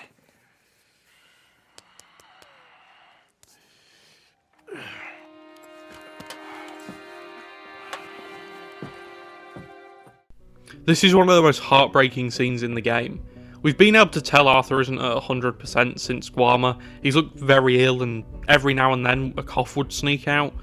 But now both Arthur and the player know that Arthur's time is very limited and he's at a final crossroads in his life. Arthur goes to meet Sadie and Sadie explains that she has a new acquaintance who can take them in a hot air balloon over the prison to find John, so they know where to hit when they get to breaking him out, and after being spotted by the law, the two make a risky escape by air. They later go back for John, taking out guards and escaping on a boat with him, and when they get back to camp, Dutch is less than impressed by Arthur and Sadie, ensuring they would have gone to get John before he was hanged, but Dutch continues grilling Arthur and Sadie for supposedly increasing the chances of the law descending on them, despite Dutch's previous actions back at Shady Belle bringing more trouble than anything Arthur and Sadie could have done. Mary Beth tells Arthur that Dutch and Micah wanted to meet him in Annesburg to discuss Leviticus Cornwall, and the three make their way over to the docks where Cornwall will be, and they hide behind some crates. When Cornwall appears and begins talking with Agent Ross and Milton about the Van der Linde gang, and as Milton and Ross leave, Dutch goes against their original plan, walks out from behind his crate, spews some nonsense about how he's a better murderer than Cornwall or something, and kills him. And the trio have to fight their way out of Annesburg. And amidst the fight, Micah steals papers regarding a deal signed between Cornwall and the government relating to the railroads being built. Within these letters, we also find out there's bearer bonds in Cornwall's refinery, and there's a shipment of dynamite being shipped from Saint Denis to Annesburg to be resold. Dutch begins forming a plan to make a distraction, to hopefully leave this land undetected and go to Hawaii or Tahiti or wherever he sees fit, and he tells Arthur and Micah to go and get that dynamite we talked about earlier. And Micah and Dutch ride off to begin forming a plan, further cementing the notion that Arthur has been replaced in the eyes of Dutch by Micah at this point. Arthur talks to Dutch before being interrupted by Charles, who comes into camp with Eagle Flies, the son of Rains Falls, the High Chief of the Wapiti Reservation, and Eagle Flies tells Dutch and Arthur of their latest issue. The infantry division posted up at Fort Wallace have stolen the Wapiti's horses, and the Colonel, Colonel Favors, seems to have it out for the Wapiti people, going against an already unfavourable treaty they'd previously signed. Charles expresses his disdain for the idea of fighting the US Army over some horses, and Arthur even presents his disdain, but Dutch is very headstrong and offers his help. So Arthur and Charles go with them to make sure things don't get out of hand, and after retrieving the horses and sinking the boat they were being held on, Dutch seems very eager to further help the natives, but he doesn't seem to be doing it out of the kindness of his own heart, more to further his own twisted idea of how to get away from all of this trouble, and somehow he comes to the conclusion that the best way to get the Pinkertons off their back is to go to war with the US Army, so he takes Eagle Flies to go and do some reconnaissance on Fort Wallace, and tells Arthur to meet him and Sadie at Saint Denis to finally see Colm O'Driscoll get hanged and dealt with once and for all. Here we see Dutch working at his most twisted. He wants to help the Native Americans, but only because he believes it'll help the gang's cause. He does everything he does from this point forward to help the gang, but everyone around him with any sense can see that all he's doing is running the gang into a collision course with either a rough end or death. Before Dutch and Eagle Flies take the horses back to the reservation, Charles tries to talk Eagle Flies down from going to war with the army, with him mentioning the fact that his father would want to take a much more subdued and non-violent approach to the whole situation. But Rains Falls is too young and inexperienced to see the downsides of this, and so Arthur is asked to go by Charles and talk to Rains Falls about the situation. Arthur then goes to find Bill and Micah to talk about getting that dynamite they were speaking about earlier. Ah, there he is. Old Black Lung Morgan. Shut up. Was you followed? Excuse me? Was you followed? You know who you're talking to. I ain't sure. I ain't sure about much no more. All I know is there's law whenever you're around. Is that so? Because it seems to me that since you've been riding with us, there ain't been nothing but trouble. Stirring things up all the time, getting in Dutch's ear. Seems wherever you is, there's Pinkertons and vice versa. So you better watch your goddamn mouth, boy! Or...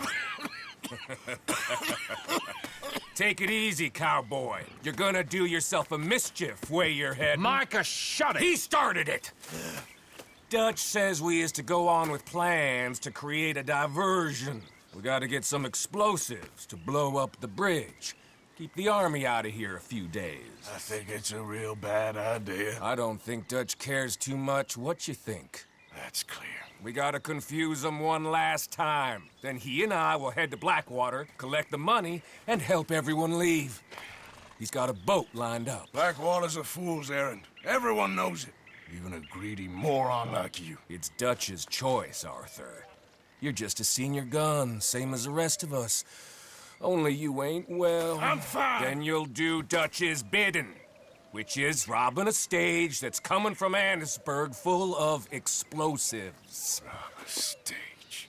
All we seem to ever do is rob a stage, you and me. Not me. You two. I got my own planning to do.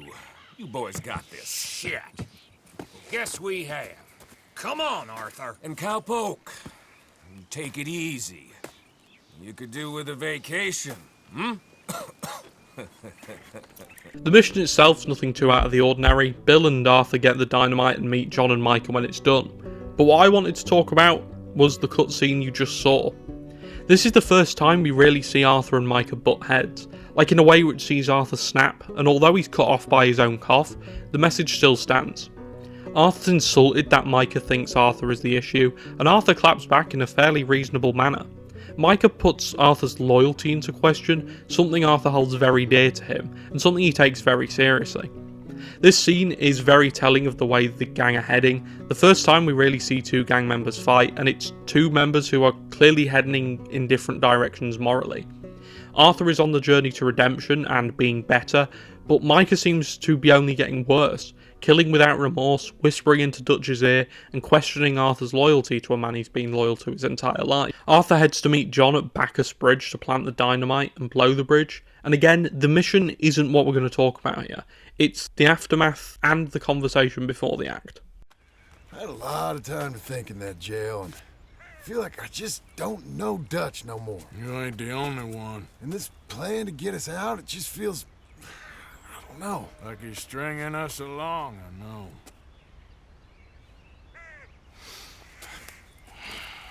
Killing in cold blood, revenge, we all do bad things, but he seems to enjoy it now. It's like he just wants to create more enemies, more chaos. Yeah, I know. I mean, I love Dutch. He saved me a long time ago. I feel like in Saint Denis, when I got arrested, maybe he could have done something. I feel like you should take your woman and child and get lost. Do you? You could give something to Jack. It's that or... Well, I don't see no way out of this. Well, what about loyalty? Be loyal to what matters. What are you gonna do? I'll be okay, but do it for me. It would make me feel good, if that makes any sense. A little, but... Listen to me. When the time comes, you gotta run and don't look back. This is over. And now? Now we gotta help Dutch give the army one final tweak on its nose. Well, I guess old Dutch got all the smoke he wants. Let's hope so. You really think that that'll draw attention away from us? I guess we'll see. Tell the truth, I ain't even sure I fully understand Dutch's plan with all this. Like I said, John, when the time comes, you go. What about loyalty to everything? You've been loyal. I've been loyal. Look what that cost. You know, all that ever mattered to me was loyalty. It was all I knew. It's all I ever believed in. Well, not anymore, John. Soon, you gotta go. Go. Don't look back. I'll think about it. I've done a lot of thinking. Look at us. Out here risking our necks, and for what exactly? For an idea that don't work no more. How you mean? You know just what I mean. You got a family. You need cash. You need to start building a life for yourself. Me? I need a vacation. And Dutch has all the money for safekeeping. You know something? Abigail thinks she might know where some of that money is. Well, you tell her she better make sure. And then come talk to me. And we'll find out just who and what we should be loyal to. I don't know, Arthur. Nor do I. But I'm seeing things a lot more clearly now. I wish things were different. But it weren't us who changed.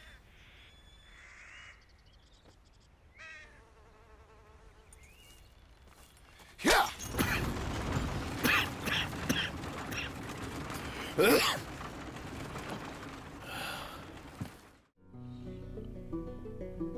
Arthur reveals for the first time here that he's not sure what he's loyal to anymore. He warns John that he needs to get out of the gang and take Jack and Abigail and run. Arthur really sees the error of his own ways and sees that this whole thing's coming to an end and the gang is no place for a family to be.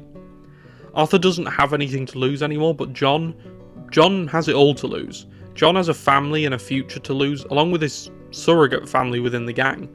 But at this point it seems if it comes between his real family and the gang, Abigail and Jack have to take top priority. John also mentions how he doesn't quite understand how blowing up a bridge and fighting the army will draw attention away from the gang, and he's the first character to outright say he thinks Dutch's plan is stupid, and this sort of solidifies him and Arthur on the same page, losing their once immovable faith in Dutch and looking at how they can get out of this whole situation by themselves. John also mentions how Abigail might know where Dutch is keeping all the money the gang have accumulated, setting up a moral dilemma we'll come into a bit. Arthur heads to meet with Rains Falls and the two discuss the raid to get the horses back. Rains Falls tells Arthur of the revenge Colonel Favors took on his people after the raid, assaulting two of the tribe's women. Rains Falls then tells Arthur that they should go for a ride, and as they leave the tent, a man by the name of Captain Monroe arrives. He's working from within the army to try and get the natives a fair deal, and has just come from Saint Denis with the news that the oil company and the mayor have already decided to lessen the Native Americans' land to build upon. Arthur tells Monroe he'll help where he can, and the captain veers off, leaving Arthur and Rains Falls to head to a place Rains Falls says he finds peace in.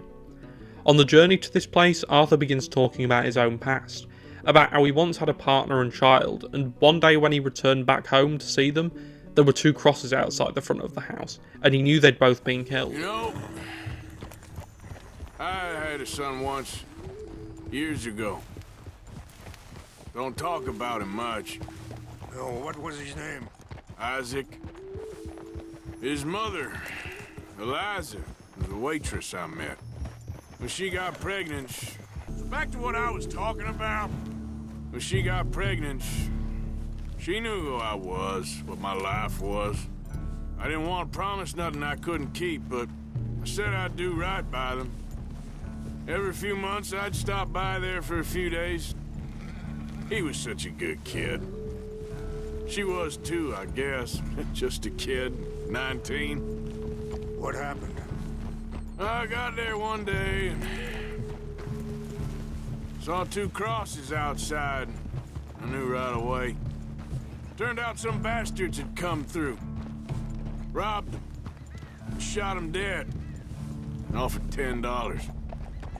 It hardened me. Feeling that kind of pain, I guess. This is about as tragic as an origin as you can get. Obviously we don't see any of this on screen, but hearing Arthur say how he essentially lost everything for nothing is genuinely quite heartbreaking, because as he comes to the end of his life, he seems to be reflecting on what he could have had and what he's lost. Upon arriving to Rains Fall's sacred area, we find out it's been trashed by the army, who've stepped up their hating of the Native Americans to another level, taking down sacred sites of theirs and stealing things from it. Rains Falls is obviously distraught about this, and this is as angry as we see him.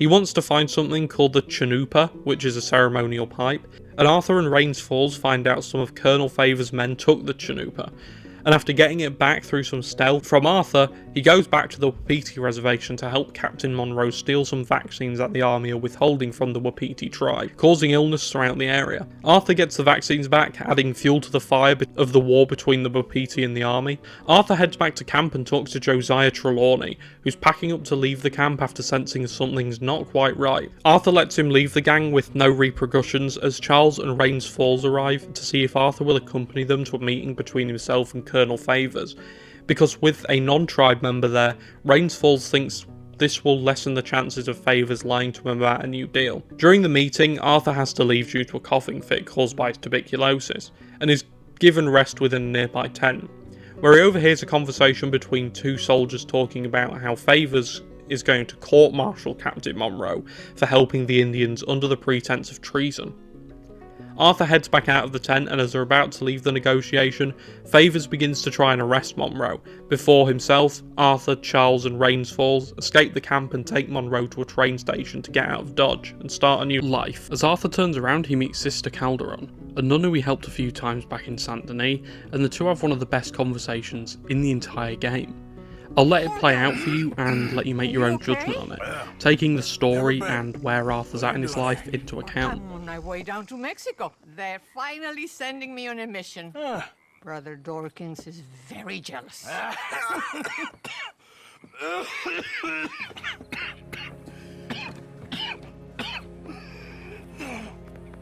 What's wrong?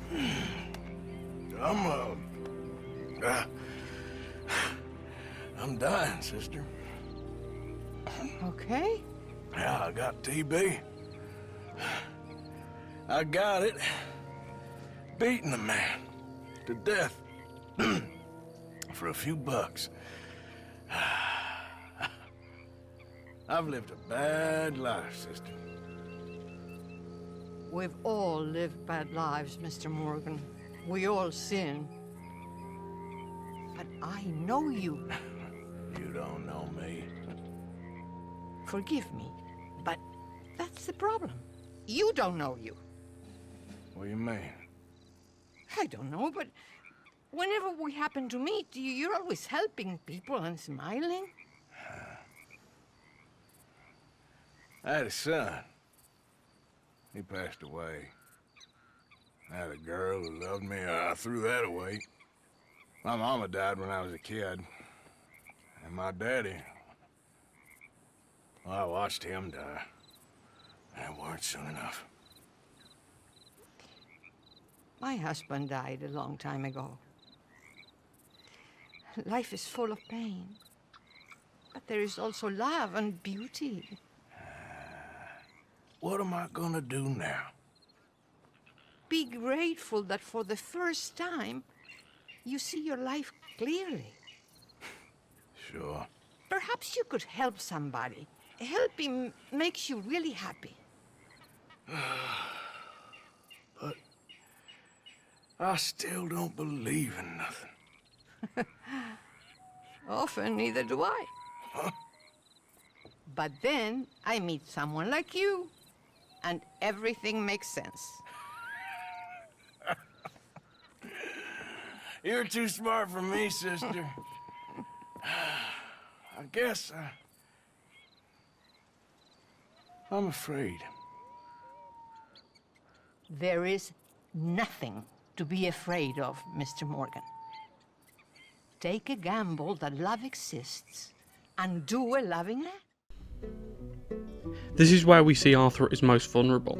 We see him come to terms with his death and admit that, despite his recent actions, he doesn't know what he's got left to believe in and what he's got left to fight for.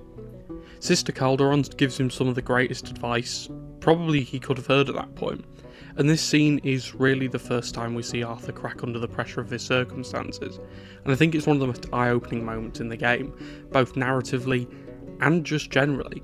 We really see Arthur crack, and it makes you wonder why he hadn't cracked before. There's a lot to go into here, and I'm not going to, because there's countless videos out there that do that way better than I could, given this, but it's definitely something to think about as we move further forward into the final chapter of the game. After finally watching Colm O'Driscoll hang with Dutch and Sadie in Saint Denis, putting the long-standing rivalry to an end, Arthur heads back to camp where he talks to Sadie, and Sadie says she wants to put a permanent end to the O'Driscolls by killing the remaining members and the man who killed her husband up at the ranch they're occupying. Arthur initially says he doesn't have it in him to do it physically, but eventually helps Sadie out, and the two clear out the ranch before Sadie finally gets the hands on the man who took her husband and put her in this situation to begin with. Piece of shit!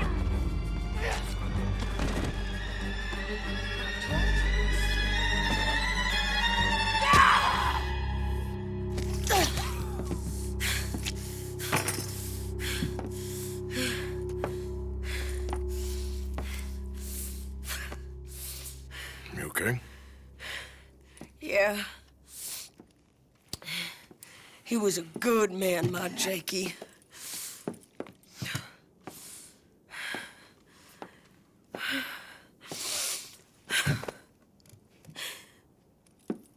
We was always sweet on one another. I'm sure. Yeah. I miss him every day, every moment. They turned me into a monster, Arthur. But my memories of him, they still pure. I ain't even got that. You know, you're a confusing man, but you might just be the best friend I got, Arthur. I know the company you keep. The competition ain't too fierce. We should get away from her.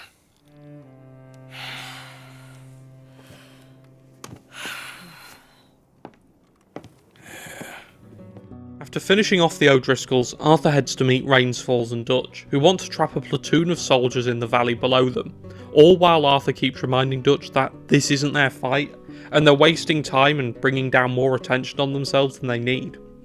Dutch explains his reasoning to Arthur, saying how everyone will blame all the bad goings-on the Indian problem, and then the gang will escape in all the smoke. When the patrol comes through the valley and they blow the dynamite to trap them between the trees, they realise the patrol is much bigger than they expected, and they flee the area, being chased by soldiers to the edge of a cliff.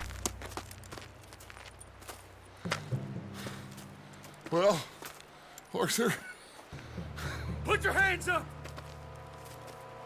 I said put your damn hands up! Okay. Okay. Follow my lead. I got a plan. This is a good one. Hello, officers! You keep them hands up and come here. Put your hands up! Hello, Captain. Keep your hands up and come here. Come here. We can't do that. Your man, Those men they killed, they were good men. You're fighting nature, Captain. Get over here! Ask my friend here. My whole life, I tried to fight change. It's a waste. I see that now. It's a waste. You can't fight nature, Captain. You can't fight change. You can't fight gravity.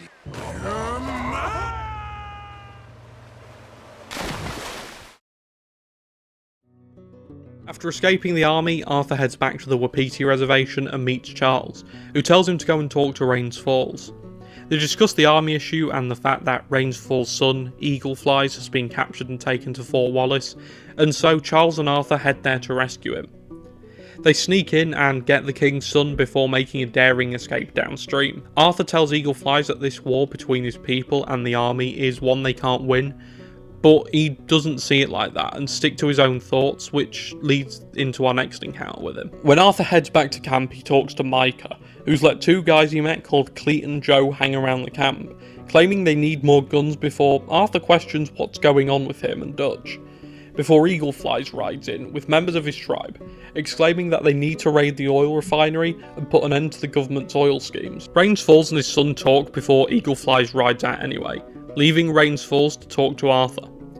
Dutch questions why Arthur has been helping him, and Micah asks what else Arthur has been doing behind his back, further planting the seeds in Dutch's head that Arthur isn't loyal. Arthur agrees to help Rains Falls stop this, and after Charles agrees to help, slowly the rest of the gang end up going too. On the ride there, Dutch asks Arthur what else he's been doing behind his back, to which Arthur explains he was just trying to stop things from getting any worse for the gang.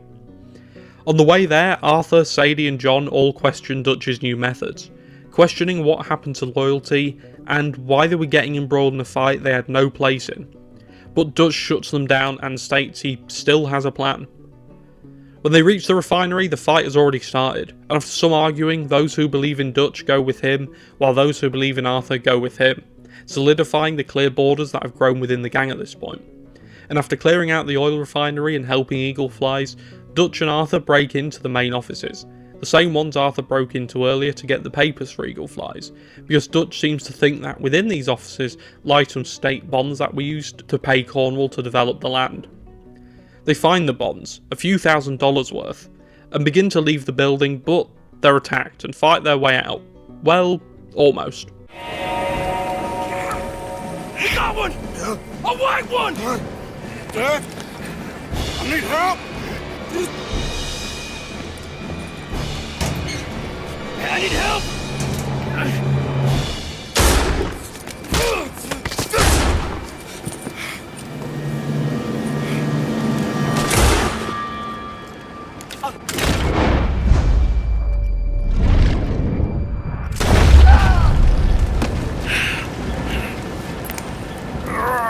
You silly fool!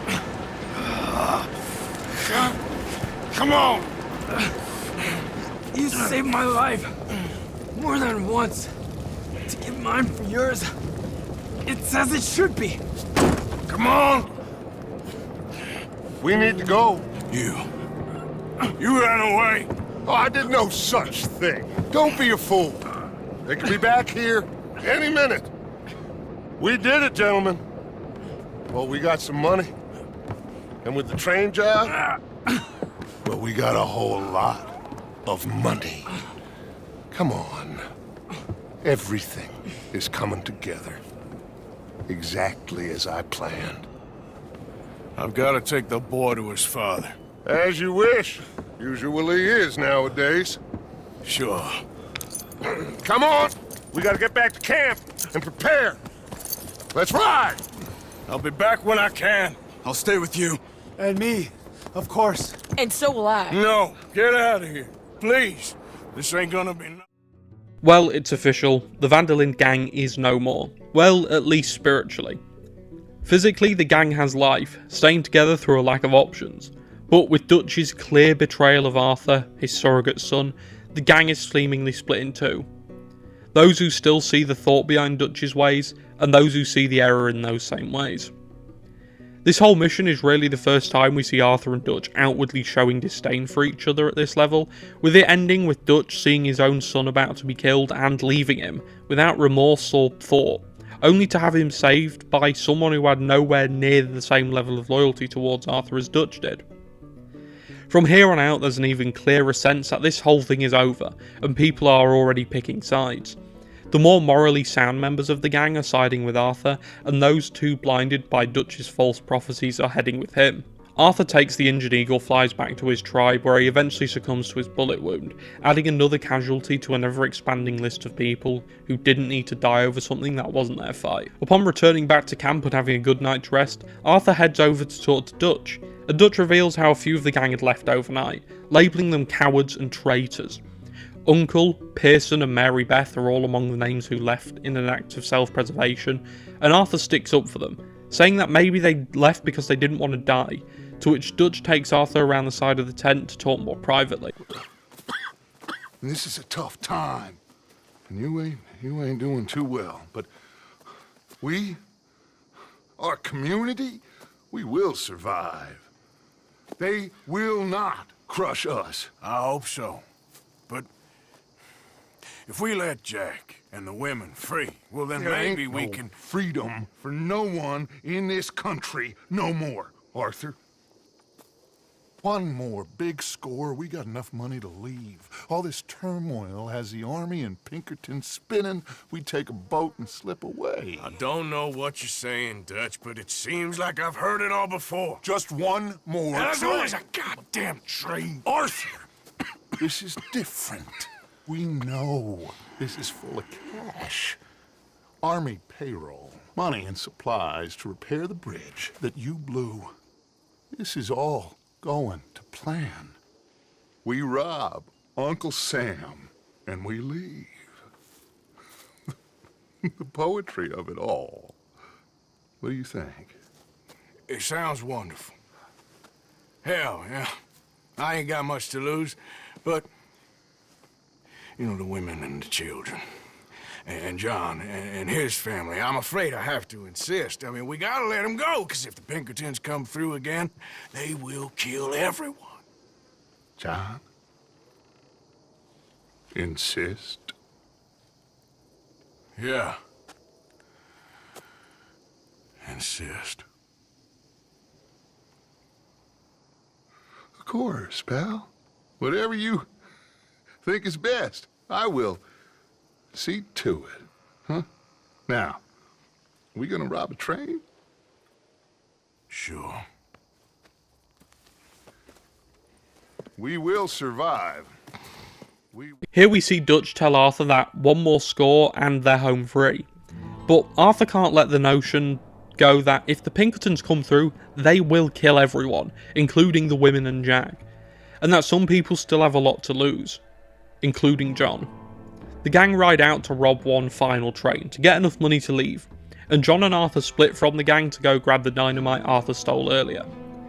On the way to meeting the gang in Saint Denis, Arthur tells John that no matter what happens today with this job, John, Abigail, Jack, Tilly and Susan all need to be ready to go, especially his family.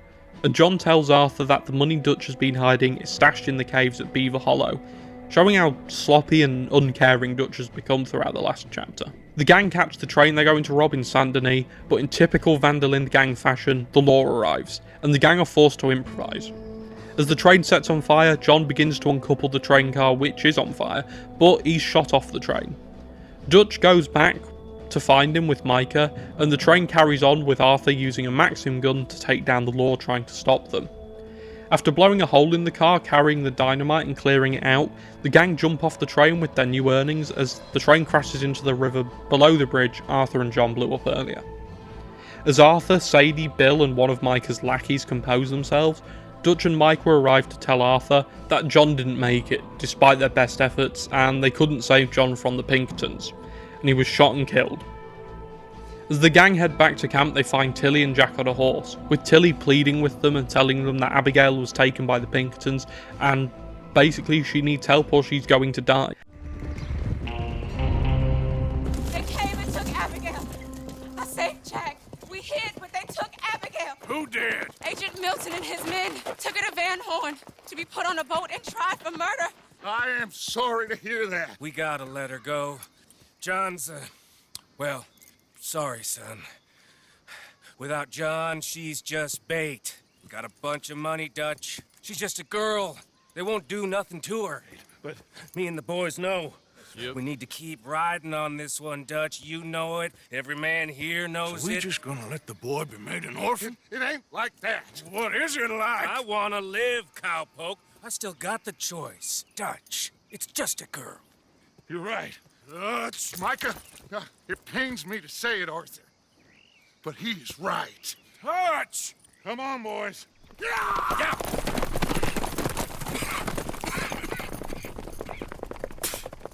Well, I guess that's that then. All them goddamn years. Come on, Arthur. Let's go get her. You and me is all we need. Miss Tilly. Here. Take this. You take this money, too. Take Jack, and you wait at Copperhead Landing for Abigail and Mrs. Adler. Thank you, Arthur. Just get out of here and go live your life. This is done. All right, Arthur. I'll miss... Nah, don't start with all that. Jack, come here. Be brave, son. I'm gonna go get your mama. Mrs. Adler. Ride with me. After everything, Micah got so far in Dutch's ear that he's willing to sacrifice someone he once called family for this twisted idea of freedom he still thinks is out there somewhere for him. After everything the gang has done, including the train robbery, burning down the Braithwaite Manor, shooting up Valentine, shooting up Saint Denis, Dutch still believes that somewhere out there there's a life in which he isn't an outlaw. Here we see Arthur go from disliking Dutch's plan and the way he's changed as a concerned friend and brother to a son, pleading for his father to do the right thing, to make the right choice and be the man he knows he can be. But no, the Dutch we knew rescuing Sadie from that burning house at the start of the game is gone. Now a hollow shell of a man lay in his wake. A man willing to leave his two surrogate sons to die and leave a woman he once called family to be arrested, or worse, by the Pinkertons. Arthur even points out in this scene how the gang is officially over, saying, I guess that's that then. And so we finally get confirmation that the gang that was once the Van der Linde gang is no more. Arthur gives Tilly money and tells her to take Jack to Copperhead Landing, where they're to wait until Sadie and Abigail arrive, at which point they're to leave and live good lives. Sadie tells Arthur that she'll go with him to rescue Abigail, and the two head off to Van Horn to rescue her. Upon arriving to Van Horn, the place is littered with Pinkertons, and due to his condition, Arthur provides support from atop the lighthouse, while Sadie goes in all guns blazing before being kidnapped as well by Agent Milton. Arthur fights his way through the waves of Pinkertons before finally getting to Milton.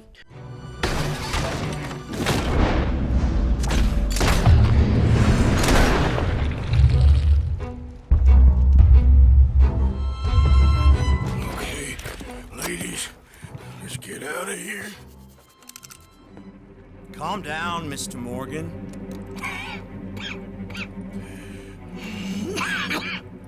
That's quite a cough. Sure. Tuberculosis. I'll be dead soon. And you with me, Mr. Milton? You'll be dead, sure. But I'm gonna be just fine. We offered you a deal, Mr. Morgan. You should have taken it. I'm a fool, Mr. Milton. Not all you boys have quite so many scruples. Old Micah Bell. Micah? You mean Molly? Molly O'Shea? Sweated her a couple of times, never talked a word, had to let her go. Micah Bell. We picked him up when you boys came back from the Caribbean, and he's been a good boy ever since. Okay. Okay.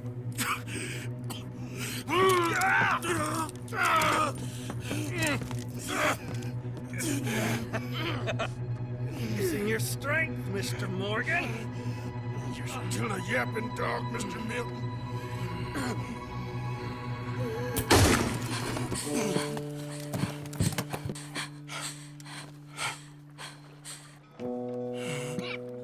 Horrible man.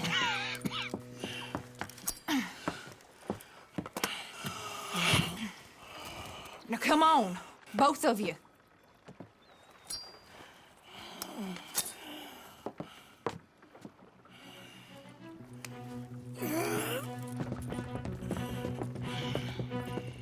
Arthur and Sadie take Abigail and fight their way out of the town and make it to a safe place where they can reconvene.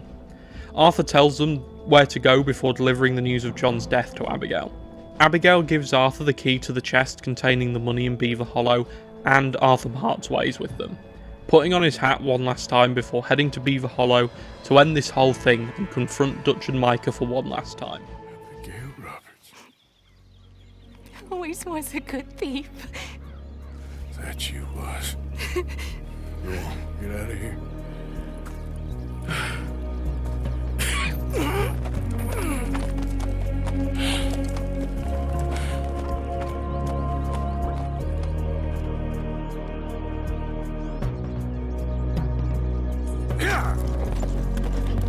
Many miles we walk, the many things we learn, the building of a shrine, only just to burn. That's the way it is. That's the way it is. We are not criminals. We are outlaws.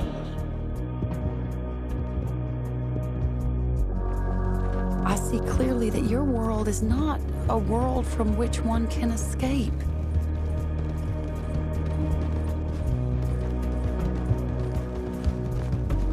May the wind be at your back,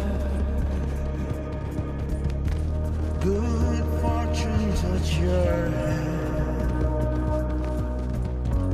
May the cards lay out astray, all from your command. That's the way it is. That's the way it is. I made a mistake. I'm sorry. You can't exactly beat it out of him now, can you? There ain't nothing left, mister. There's a big picture here, Arthur. Trust me.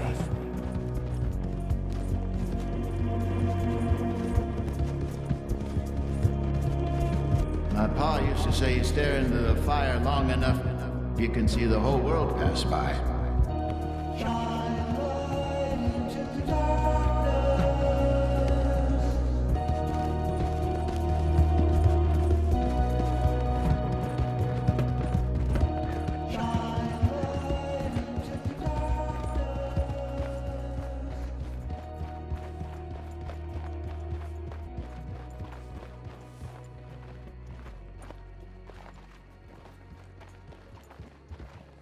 Get them bags packed up quick, Miss Grimshaw. Come on, all of you. Well, we're doing our best. Hurry. We ain't got long. Hurry. We just got plenty of time, Micah. We all need... After Arthur gets to camp to find Micah barking orders at people packing the camp up to move, he starts telling Dutch that Micah's been the rat this whole time, and it wasn't Molly O'Shea. In one of the standout scenes of the whole game, Arthur confronts his once father figure about the man he's let his own moral compass move out of line for. We find out John is alive and that Arthur and John are the only two people left thinking for themselves, but the Pinkertons crash the party, and the former gang split with John and Arthur, fleeing through the cave behind them, and Micah, Dutch and the rest of the now split gang head the other way, each of the group fighting off the Pinkertons. After getting above ground, John and Arthur call for their horses and begin escaping, before being chased by Dutch and Micah on one side and the Pinkertons on the other. Arthur's horse is eventually shot, and after saying goodbye to his trusty steed that you'll have kept from chapter 1 if you have any sort of moral compass,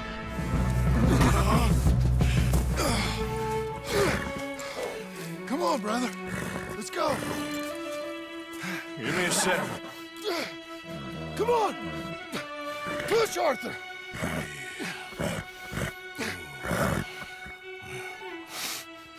Thank you. Arthur! Come on, Arthur. Yeah. Let's go. Well, what about the money? I'm coming with you. I'm gonna get you out of this bullshit if it's the last goddamn thing I do. Thank you. The pair fight their way up the mountain in hopes of escaping from the Pinkertons before Arthur realises there's no point in him running anymore. All right, Arthur, come on, let's go. You go. Keep pushing, Arthur. No. No. I think I've pushed all I can. Come on. You go. We ain't got time for this, not now. We ain't both gonna make it. Go. Now. I'll hold them off. It would mean a lot to me. Please. There ain't no more time for talk. Go. Arthur. Go to your family. Arthur! Get the hell out of here and be a goddamn man. You're my brother. I know. I know.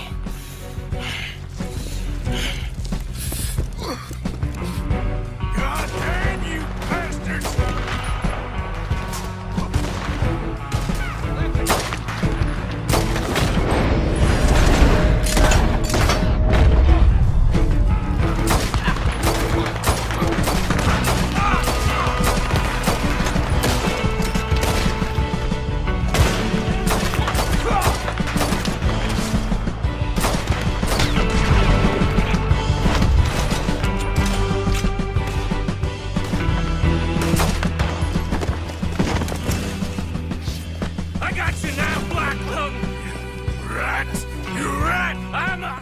Arthur stays behind to save John, fighting off Pinkertons before being tackled by Micah seemingly out of nowhere, and the two sons of Dutch fight tooth and nail before the two knock each other down and we reach the endgame. All there is, winning and losing.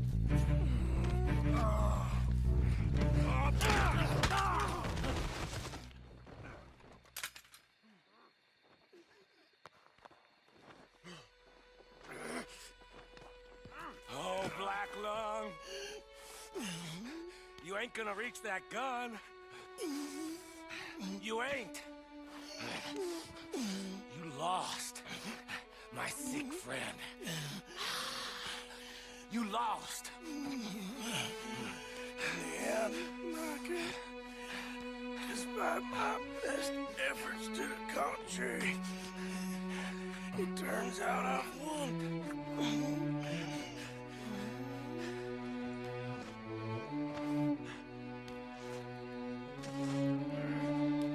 God damn you. It is over. Now, Arthur. It's over. Oh, Dutch. He's right. You know it, and I know it. He's sick. He's dying. He's talking crazy. Up there on the ridge. I gave you all I had. I did.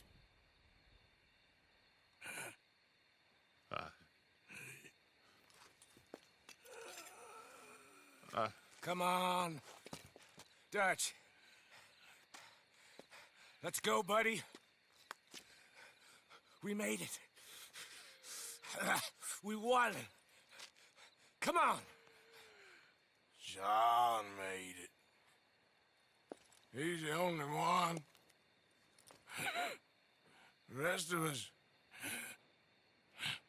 No. But tried. In the end, I did. Come on. Let's go. We can make it.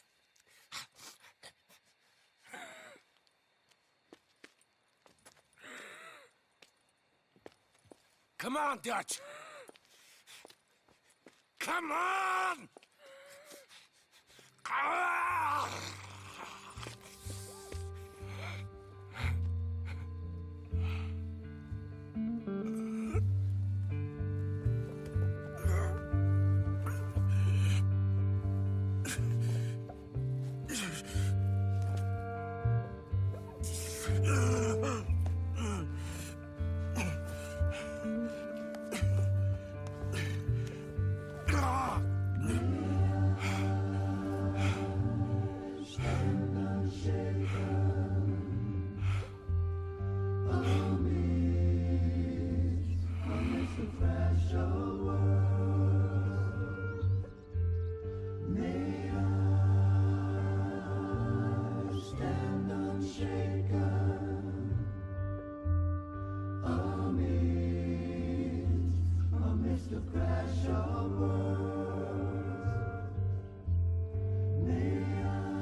Arthur's final moments are some of the most emotional moments in gaming history. Personally, it's the only time I've ever shed a tear at a video game. Watching the sun rise as he takes his final breath somehow feels right for Arthur and his death almost reflects his life. Starting dirty and rugged before ending full of hope and in a sort of beautiful crescendo. The final scene of the 60-hour story feels right. Arthur didn't die a good man, but he got his redemption, despite the best efforts of Dutch and Micah. Arthur wins. He gets John, Abigail, Jack, Sadie and Tilly out of the hole the Van der Linde gang found themselves in, and ensured that his final sacrifice was one that allowed for those who had something to live for to truly live. Dutch leaving without saying anything also feels right. I don't think Dutch knew how far he'd fallen mentally, and seeing his son on the floor, barely alive, snapped him back into reality, even if only for a few minutes.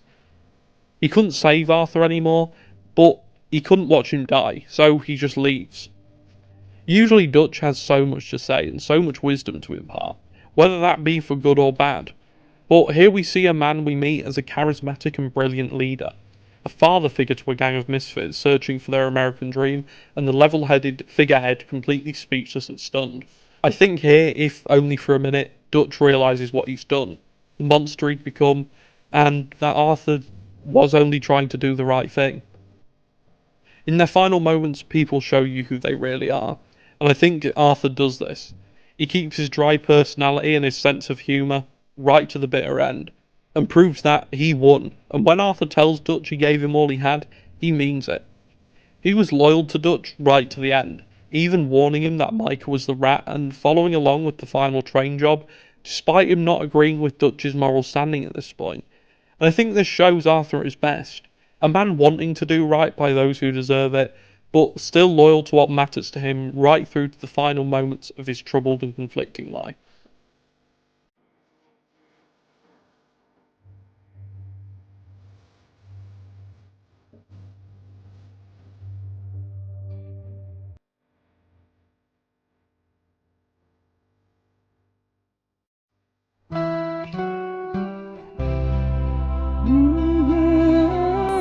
The epilogue of Red Dead Redemption 2 is another divisive part of the game. Some love it and some think it takes away from the excellently executed narrative we've just finished. Arthur's final sacrifice and ultimate victory is one of the finest endings to any game ever. And I know from personal experience, after living through Arthur's redemption story for the last 60 or so hours, the last thing the player wants is to play as another character. You might think there's no time to grieve or get over Arthur's death, but I think this is what the epilogue represents. Time to think, grieve, and slow down. Come down from the emotional high that you've just been on of confusion, anger and sadness, and really put Arthur's life and his story into perspective. 8 years after Arthur's sacrifice to save the Marston family, the family are trying to outrun their past and begin anew. We see John, Abigail and Jack heading to Strawberry to get honest jobs to earn honest money.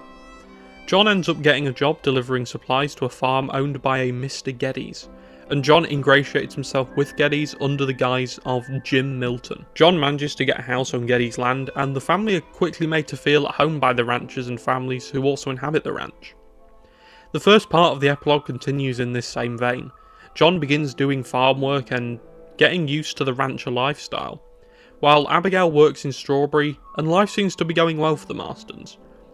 John clearly takes his duties as a father more seriously now, realising the sacrifice Arthur made and now making sure it wasn't all in vain.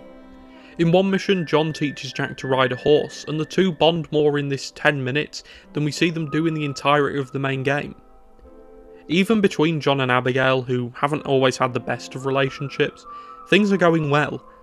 The pair are clearly happy in their life, and it's nice to see the family thriving in their new life despite their past.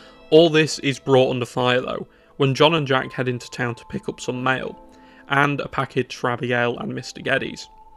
Upon arriving to the post office, John is asked for his name to verify who the parcel's for, and he answers with John Marston, his real name, and not Jim Milton. And someone overhears this, and after eventually getting the package and starting their journey back to the ranch, John and Jack are stopped by some men claiming John killed someone they knew a few months back, more specifically, their brother. John tries to talk them down, saying it wasn't him and he wasn't even at the location they say he killed their friend at, trying to avoid conflict with Jack being there. Jack goes to hide behind a tree and John ends up having to kill the man, leaving him to try and guide Jack through an area littered with dead bodies without him seeing anything. Jack isn't stupid though, and when they return to the ranch, Jack runs into the house crying, leaving John to explain himself to an already irate Abigail. He blames the fact Abigail made him go and get a parcel for her, to which we discover the parcel was actually a present for John, and the two argue about how he should have handled the situation. Despite this, all is well on the Geddes ranch until the Laramie Boys attack. The Laramie Boys are a gang that have been causing the Geddes ranch some trouble since John got there, and probably since before John got there. But this time, Jim takes action. The Laramie Boys take some of Mr. Geddes' cattle, and John dons the old hat and picks up his rifle to defend his new home. He takes a couple of Geddes' boys to the ranch the Laramie dogs are in, Hanging Dog Ranch, and clears them out, saving the cattle in the process. However, one of the gang members doesn't quite grasp who he's messing with, and John reminds him.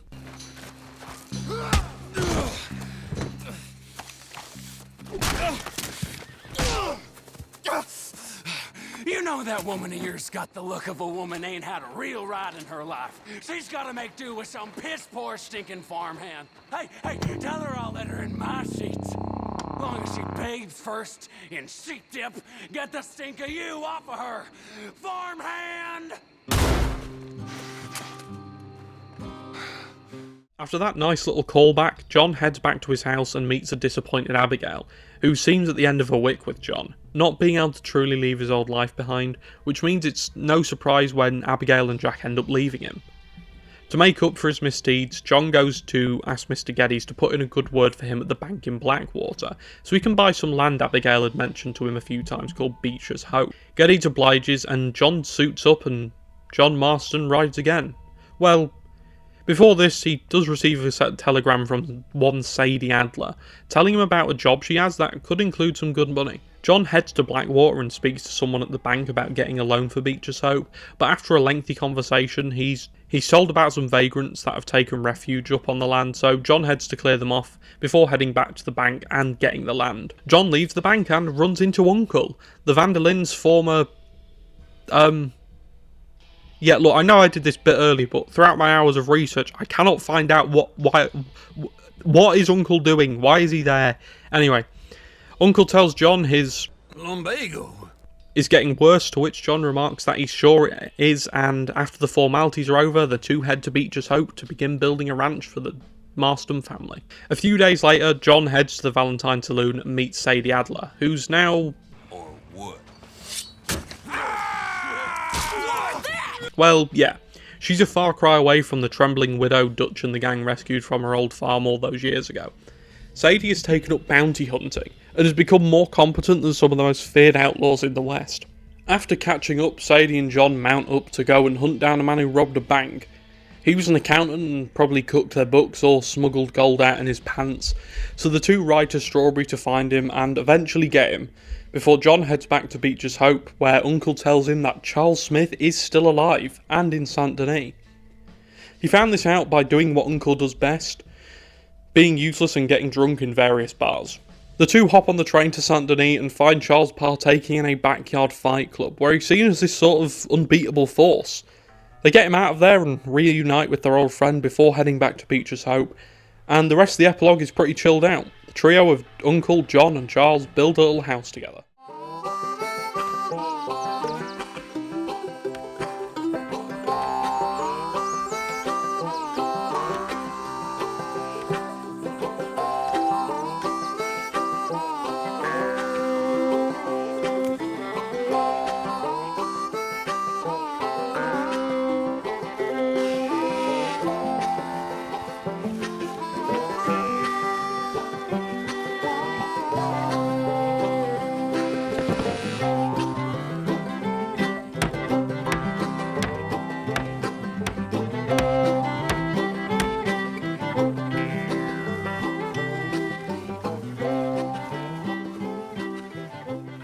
Gentlemen, to this happy home. Well, at least till this fool gets his woman back.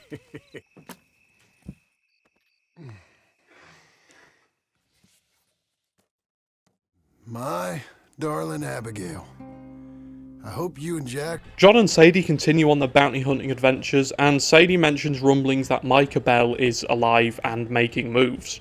Sadie promises John she'll find him, and John promises he'll make Micah pay for what he did to the gang, his family, and Arthur all those years ago. On a lighter note, Abigail and Jack come back to John and Beecher's Hope. Maybe still not forgiving him for his prior indiscretions, but the fact John has made this much of an effort to build a new life for himself and his family definitely helps his family begin, or at least continue, that healing process. John and Abigail even get engaged, after John proposes to her on a small boat just outside Blackwater, using the ring Arthur was going to give his former love, Mary Linton, over 2 decades ago. And the two truly begin the process of starting an entirely new life, away from the gunsmoke and limitations that being part of an outlawed gang put on them. Well, maybe not quite yet. John begins to spend more time with his family until Sadie rides into Beecher's Hope, to tell John that she might know where Micah is. Or at least they can find a very strong lead on him in Strawberry, a small town to the north of the map. John, Sadie and Charles all mount up and go on their mission to kill Micah, much to the dismay and resentment of Abigail, who scared John might suffer the same fate as Arthur did, dying at the hands of Micah, as she proclaims it isn't John's fight anymore, but he's adamant he has to do this. The trio head to Strawberry anyway and track down one of Micah's right-hand men, who, after the threat of being hanged, tell the trio that Micah is camped out at the top of Mount Hagen. Sadie ends up hanging the man anyway because she's clearly lost all sort of moral standing she had when it came to bad guys. When they reach the bottom of Mount Hagen, it seems Micah's men have turned the mountain into their own outpost, and Charles is quickly taken down by a sniper, injured but not killed. Sadie and John fight their way through Micah's men, and Sadie is also downed. It's just John left. Ain't you got a habit of just showing up? When I got something to take care of, sure. Just you left, is it? Yeah, just me. Should've left where we don't belong. That was Joe. We gotta be close. Where is he?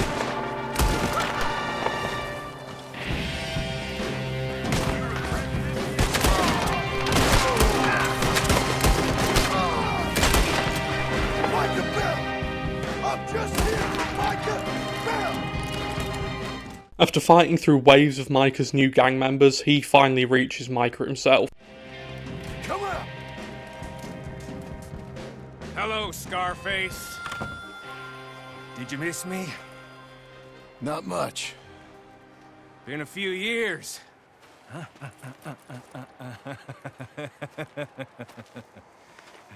How's that, whore of yours? She's good. Didn't reckon I should waste my time killing you. But I felt different. So it seems. Well, maybe after all this is over, I'll go pay her a call. And the boy. Whatever you say.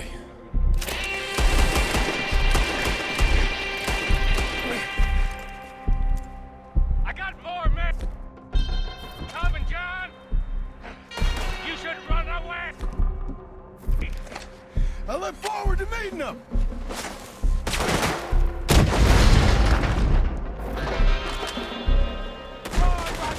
John! It's your only hope! I'm just fine here! I'll make you rich! Real rich!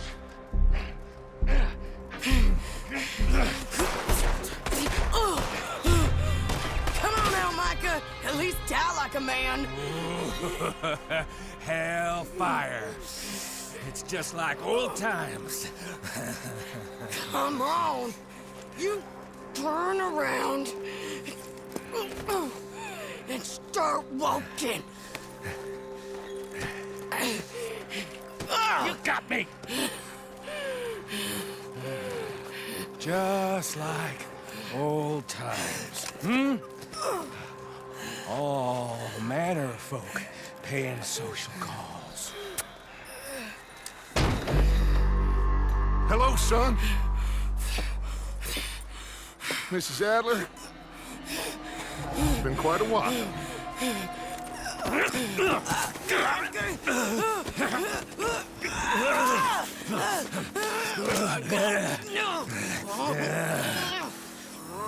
Now, John. Now, what were you saying?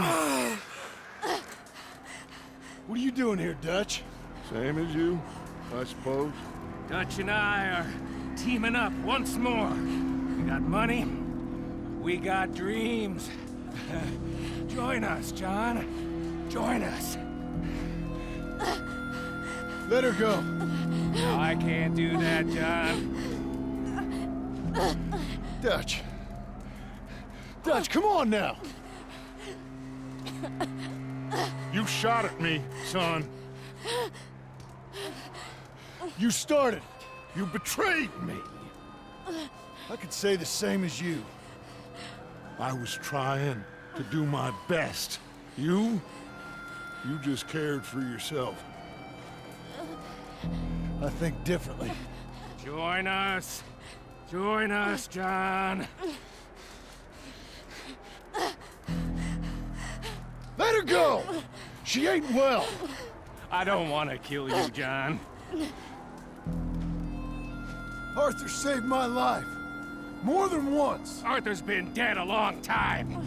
This is a new century. Dutch. Dutch. We all did our best for you. Ain't our fault things turned out the way they did. Dutch, killing me won't solve nothing. Put down your gun, Marston! Say something, Dutch. Say something! I ain't got too much to say no more.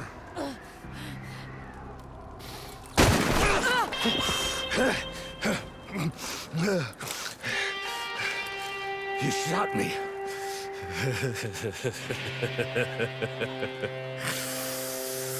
You shot me pretty good.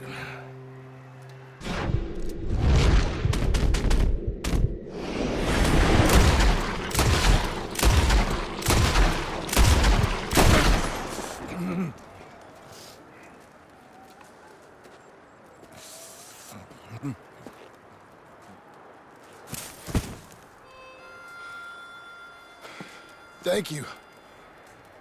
You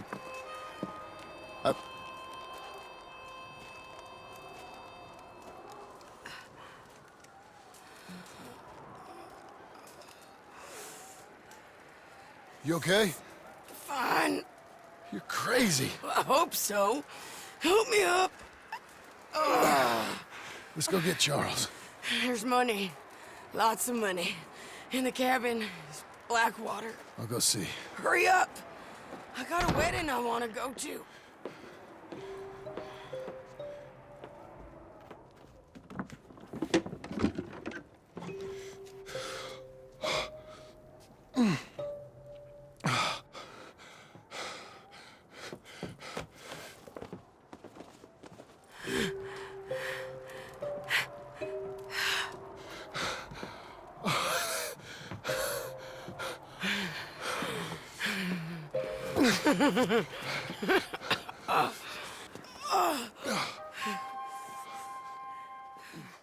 John puts the final bullet in Micah, avenging Arthur and keeping all of the money the Van der Linde gang and Micah's weird little offshoot of the gang have collected over the years.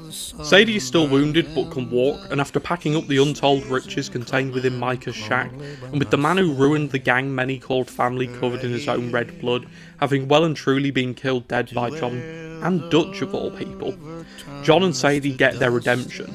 And in a way, Dutch does too. Never quite making up for what he did 8 years ago, but doing the right thing, albeit slightly too late.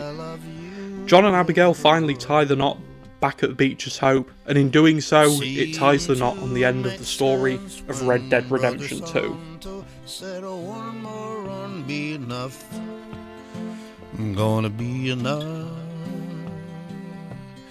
Money for everything. Silver-toed boots and kerosene. Come and lay by my side right here. Red, I love you in the world.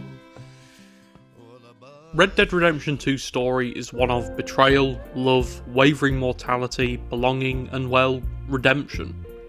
It captures a slice of the Old West, and in that slice packs a story filled with enough intrigue and enjoyable characters to keep players talking about it 6 years after Arthur's story was first wrapped up. The story feels as real and as grounded as you'd expect a Rockstar game to feel, but has enough of that Hollywood Western magic you'd expect, and it merges these two elements of Westerns into a melting pot of emotion, beauty, tragedy and hope. The tragic part of the story of Red Dead Redemption 2 comes with the fact that we see very early on that no matter what the gang do, the cycle of violence and death follows them everywhere, eventually latching onto the Marston family once the gang's dissolved. John tries his best to leave that behind thanks to Arthur's sacrifice, but it always comes back to the violence and killing he tries so desperately to escape in the epilogue. This theme even extends to his son, Jack, who after the events of the original Red Dead Redemption becomes an outlaw, something he didn't want to become and something that John and Abigail tried their best to protect him from. At its core, Red Dead Redemption 2 is a tragedy, a tale as old as time of a man becoming more than himself in hopes of bettering the lives of others long after he's gone. But despite his best efforts, and despite all the people he saves, he can't save himself. But maybe that's what the game's message is. To become a beacon of hope when all hope seems lost, and stay loyal to what matters in a time when the lines between loyalty, love and delusion are more blurred than ever.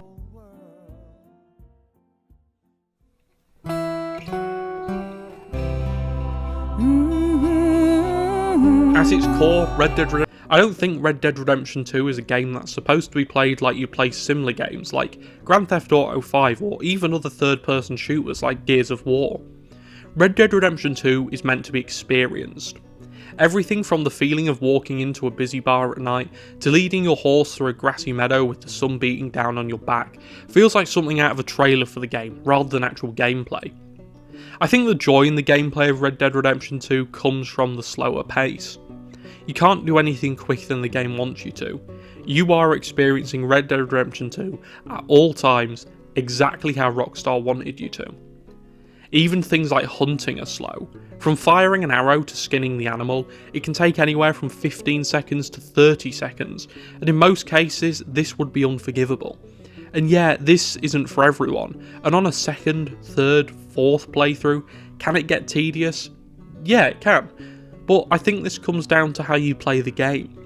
If you play Red Dead 2 like an average game, you'll hate it, but take the time to live, breathe and experience the world, all of a sudden you can see why the developers took this gameplay route. The game takes its time because it wants you to. By the end of the story, you feel like you've lived as the game's main protagonist, Arthur Morgan, and not just played as him and moved on. Certain features like not being able to run through your gang's camp and being forced to walk, and at most speed walk, adds a real sense of community. While walking through the camp, you can hear the different gang members sharing stories, singing around the campfire, or even coming up to ask favours of you. And not only does this add another layer of immersion, but it also adds to the narrative. The story of Red Dead Redemption 2 is one built on its characters, their arcs, their relationships and their feelings throughout the Van der Linde gang's dying months. So when we're not directly engaging with this narrative, the game ties us into it anyway, because it wants you to feel something towards these characters both in and out of the storylines it tells within the overarching narrative. As realistic as this might be, Red Dead Redemption 2's relationship with realism is a strange one. Red Dead Redemption 2 clearly goes for a realistic depiction of the Wild West. Now, although we could sit and debate whether it succeeds at making an accurate Wild West world, the game takes a realistic approach to its content, and that's more than apparent. But it doesn't always nail this. It's a very fine line between real realism and video game realism, and I think despite the fact Rockstar didn't nail this, they did a good as job as they could do while keeping their game in line with their own rule set. Throughout the story of Red Dead 2, you are often given choices to be an honourable cowboy or a stone cold degenerate, especially in the closing chapter of Arthur's story. You're hinted at very heavily throughout the story and characters around you to be not a good man, but a man who does the right thing when it comes to it. And as the game goes on, the choices you make will affect certain cutscenes and outcomes, and although the game never outright tells you to play like a saint, it's implied that as the game goes on you should put away the guns and keep the peace. Red Dead Redemption 2's honour system is in place to make sure you know exactly where Arthur stands on the moral compass. Good actions like saving people from wolf attacks, stopping a kidnapping or helping a damsel in distress sees you gain honour, while bad honour is gained by killing, robbing, kidnapping, hit and runs, or even accidentally tapping someone with your horse, and so on. But this scale is very diagonal. Good honour is very hard to come by at points, and unless you want to catch fish and throw them back for 3 hours, then, well, unless you want to play like a saint from day one, you might never even get full honour. Whereas bad honour is really easy to obtain, sometimes too easy. In a random event that can happen as you roam the map, you can find a man and woman being robbed, and if you don't rescue the woman and carry on with your day, then you won't lose honour. But try to rescue her and fail, you lose a lot of honour. So despite the fact you still tried to save her, you can still lose honour, and in fact it would be better if you just stood by and did nothing. This system is very flawed and very flippant in what it deems as good actions or negative actions and how it weighs these against each other. But it has massive effects on the story. In Chapter 6, as the gang falls apart and Micah Bell, a slimy, manipulative rat who got on Dutch's good side, is revealed to have been giving information to the Pinkerton Detective Agency to try and take down the gang, Arthur tries to save his brother-in-arms John and his family, Jack and Abigail, while battling his old mentor, the Pinkertons, and his own declining health, which sees him faced with a choice of helping John escape or going back for the money stashed in Beaver Hollow. And depending on your honour level and choice at this crossroads, this can affect how Arthur spends his final moments, either spending them dying in peace knowing he won, or being put down like a mangy dog by Micah. The honour system, despite being flawed, is an important part of the game, and at its core, despite not being the most realistic depiction of what good and bad actions are, it keeps the player on their toes and allows them to tailor their version of Arthur Morgan how they want to. But the realism issue extends beyond that of story implications and bleeds over into the gameplay side. We won't talk about this, but things like cleaning your gun with gun oil, or the game automatically reloading your gun when you enter Deadeye, are just two examples of the gameplay which don't quite fall in line with the realistic approach that Rockstar wanted to take. These are just a couple of examples of Red Dead 2's weird relationship with the concept of video game realism. But what it fails at sometimes in terms of realism, it makes up for in so many other genuinely cool and immersive features. Features like cooking your own food after hunting, the fire melting around the snow around your campfire, Arthur's hair growth, and the most realistic depiction of horses in gaming really make Red Dead 2 feel like the world around you is a world built with the world itself in mind, and not a world built around the player. They add a level of immersion to the experience and a special level of camaraderie with your gang that add to both the gameplay loop and the story, which in turn makes the game feel more as a whole connected to its core themes more closely. But Red Dead Redemption has deep systems on the less violent side as well, containing an in-depth hunting, fishing and crafting systems. Red Dead Redemption 2 has such an immersive world and set of gameplay mechanics that make it stand out. It combines a realistic outlaw lifestyle and world with the more traditional Hollywood gunslinging feel people would expect from a title like this. And on the odd occasion when you slow things down and take in the surroundings of the world and actually utilise the natural world, there's a heap of fun to be had. Hunting is one of the first things you get introduced to by Charles Smith during Chapter 1 of the game.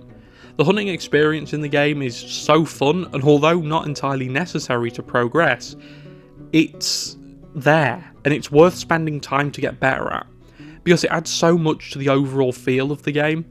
You can lay bait, both herbivore and carnivore bait, and this allows you to bring the animals to you and your location, and placement of the bait itself affects the success of your hunt immensely. Animals can smell Arthur's odour if the wind is blowing the right way, or if you're too close to the bait, so they'll be much less inclined to fall for your trap. However, by using scent cover lotion, you can greatly negate the odour and get in much closer for a more personal kill. Little things like this make you really think when you're hunting, about where to set the bait, where to position Arthur, and what weapon to use. Weapon choice is really important, as each animal can give you poor, good, or perfect pelt, and these are shown by a small star rating next to the animal's name. This indicates the quality of their pelt and how much the animal itself would be worth when sold to a trapper or butcher. Using the correct weapon and hitting the animal in a critical area allows for you to reap all of the benefits from your kill, whereas using a poor choice of weapon can decrease the quality all the way down to poor. For example, something like a bison might need one clean shot through the head with a bolt action rifle or a sniper, whereas something like a rabbit would just require a small game arrow from your bow to be taken down cleanly. Selling the valuable parts of the animal is as easy as going to a trapper or a butcher, and you can keep the meat from the animals to cook, season, and to give yourself buffs. You can even donate these to the camp, giving your hard-earned reward to the wider community for some in-game brownie points. We can't talk about hunting without mentioning the legendary animals. Scattered across the map, these are bigger, stronger variants of the already existing animals, and require you to hunt them down by tracking them or even following the mess they leave behind, both dung and actual mess that they make.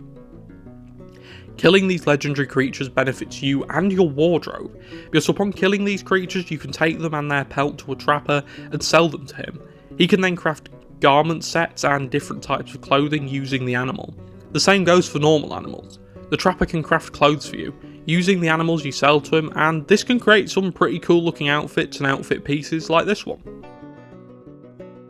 Fishing is another huge system in the game.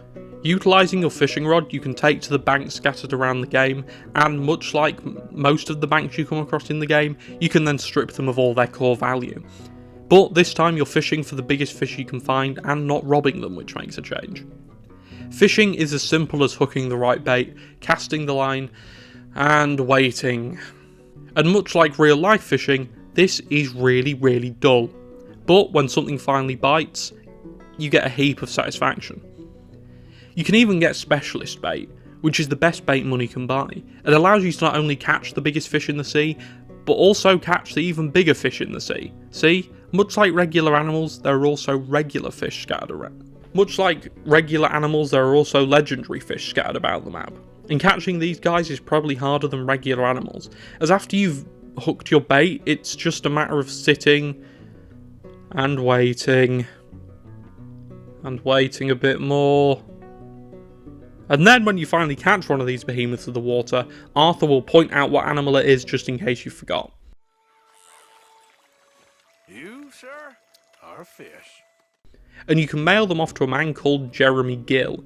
Seriously, that's his name, and he'll send you some nice little rewards for your time spent around sitting and waiting. Following on from fishing, we have the crafting mechanic. Thankfully for someone like me who despises the idea of an RPG and having to put thought into their character's build or their stats, Red Dead Redemption 2's crafting mechanic isn't actually as bad as it sounds. The crafting system is fairly big, allowing Arthur to craft tonics for himself or his horse, new types of ammunition including hollow points, explosive bullets, fire arrows, small game arrows for hunting, and my personal favourite, the dynamite arrow. Put the gun away. God damn. I don't want to have to arrest It's you. frightening.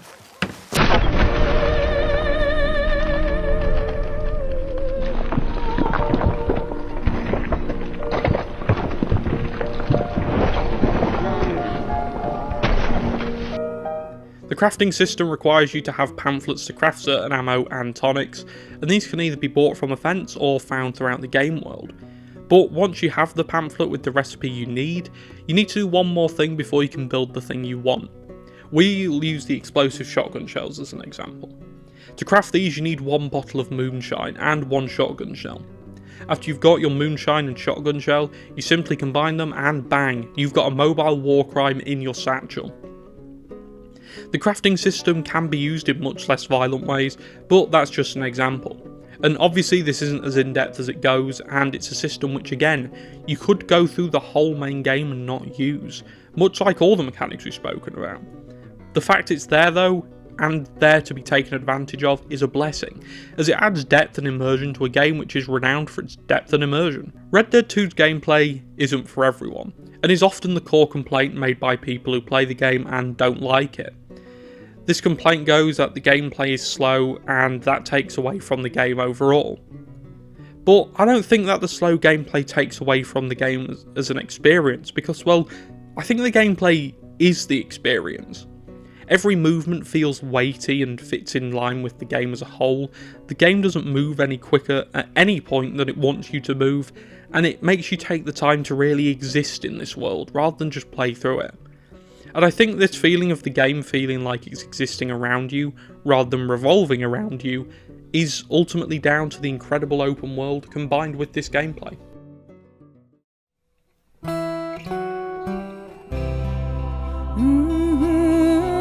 The world of the game is one of the best open world experiences I've ever had the pleasure of being in. The sheer unrivaled beauty of it, even in its ugliest points, is enough to keep me as enthralled in it on my 15th playthrough as I was in my first. It's deep, and much like the vessel we experienced the open world through, the open world is as deep and as full of its own unique stories as any of the characters we meet who inhabit it. While roaming the map on horseback, you can experience a plethora of random events. Robberies by rival gangs, kidnappings, arrests by lawmen, or hunters in danger. All pop up and they make the world feel like something that's really lived in. The people aren't just NPCs roaming about on a set path. They're living people doing what needs to be done to survive in this brutal landscape, and it, at points, lets you know that you're not the only one doing these things to get by. It helps add a special level of immersion to an already convincing world. These random encounters can range from small things like the events I spoke about earlier, through to slightly bigger things like conversations with war veterans where they'll share their interesting opinions on current events, right up to full fleshed out mini storylines complete with hidden lore and fleshed out characters. And nowhere is this more memorable or surprising than when you visit the Aberdeen pig farm. When riding through the upper corner of the Heartlands, Arthur can be invited to lunch by an overly friendly pig farmer. He insists on Arthur's company, and if you choose to entertain this offer and enter the house, you'll find something that's not quite right. See, after speaking to this couple for a while, things take a steamy turn. You'd think they're a husband and wife getting too close to each other over dinner, but no, they're brother and sister. See, what you stumbled across here is the world's least ashamed incest couple. They'll offer you a drink, and if you accept it, you'll be knocked out, have your money stolen, and wake up in a hole in the ground filled with human remains, presumably their previous victims. If you choose to go back to the house, something you're never told to do by the way, you can go back, take revenge on these freaks, and get your money back.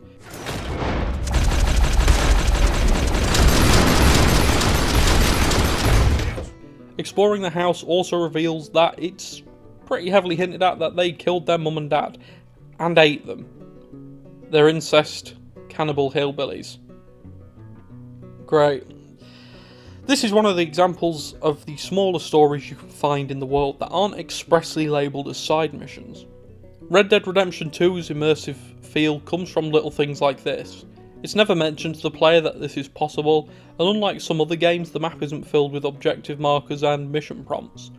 Red Dead Redemption 2 knows the player isn't just some brainless monkey who press button when button prompt show and go to big marker. It knows that because of the beautiful map and intriguing characters, that the player will explore naturally and will find these little moments. It excels at ultimately making the player feel like the world they're in is real, by giving the player the freedom and options to explore based on their own natural instinct, and not because some comically small mission marker has told them, and this helps the player feel in control of their own journey throughout the world, and encourages exploration throughout the world, and it adds a level of accomplishment and explorative achievement when they find something like this. These little events don't just stop at human interaction either though. Scattered across the maps are buildings, like the building that's been struck by a meteor, natural formations like Face Rock, or the spot in the northern area of the map that's been struck by a meteor. I'm noticing a theme about these meteors here.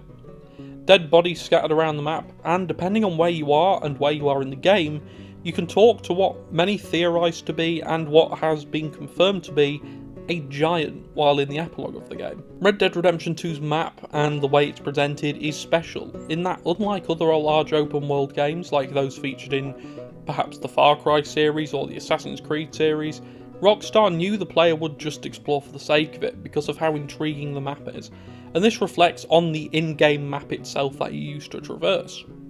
Notice a difference between this and the map on the right. Red Dead Redemption 2's map isn't filled with markers, secrets and collectibles for the player to justify the hundreds of hours of promised gameplay time. It's empty. But the trick here is Red Dead Redemption 2's map is actually more packed and filled with meaningful content. Every corner has a side mission, collectible, or new main mission, an undiscovered secret, or even a new landmark.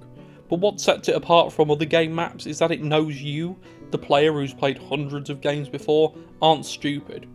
You'll explore without being told exactly where to go, and where all the little pieces of side content are.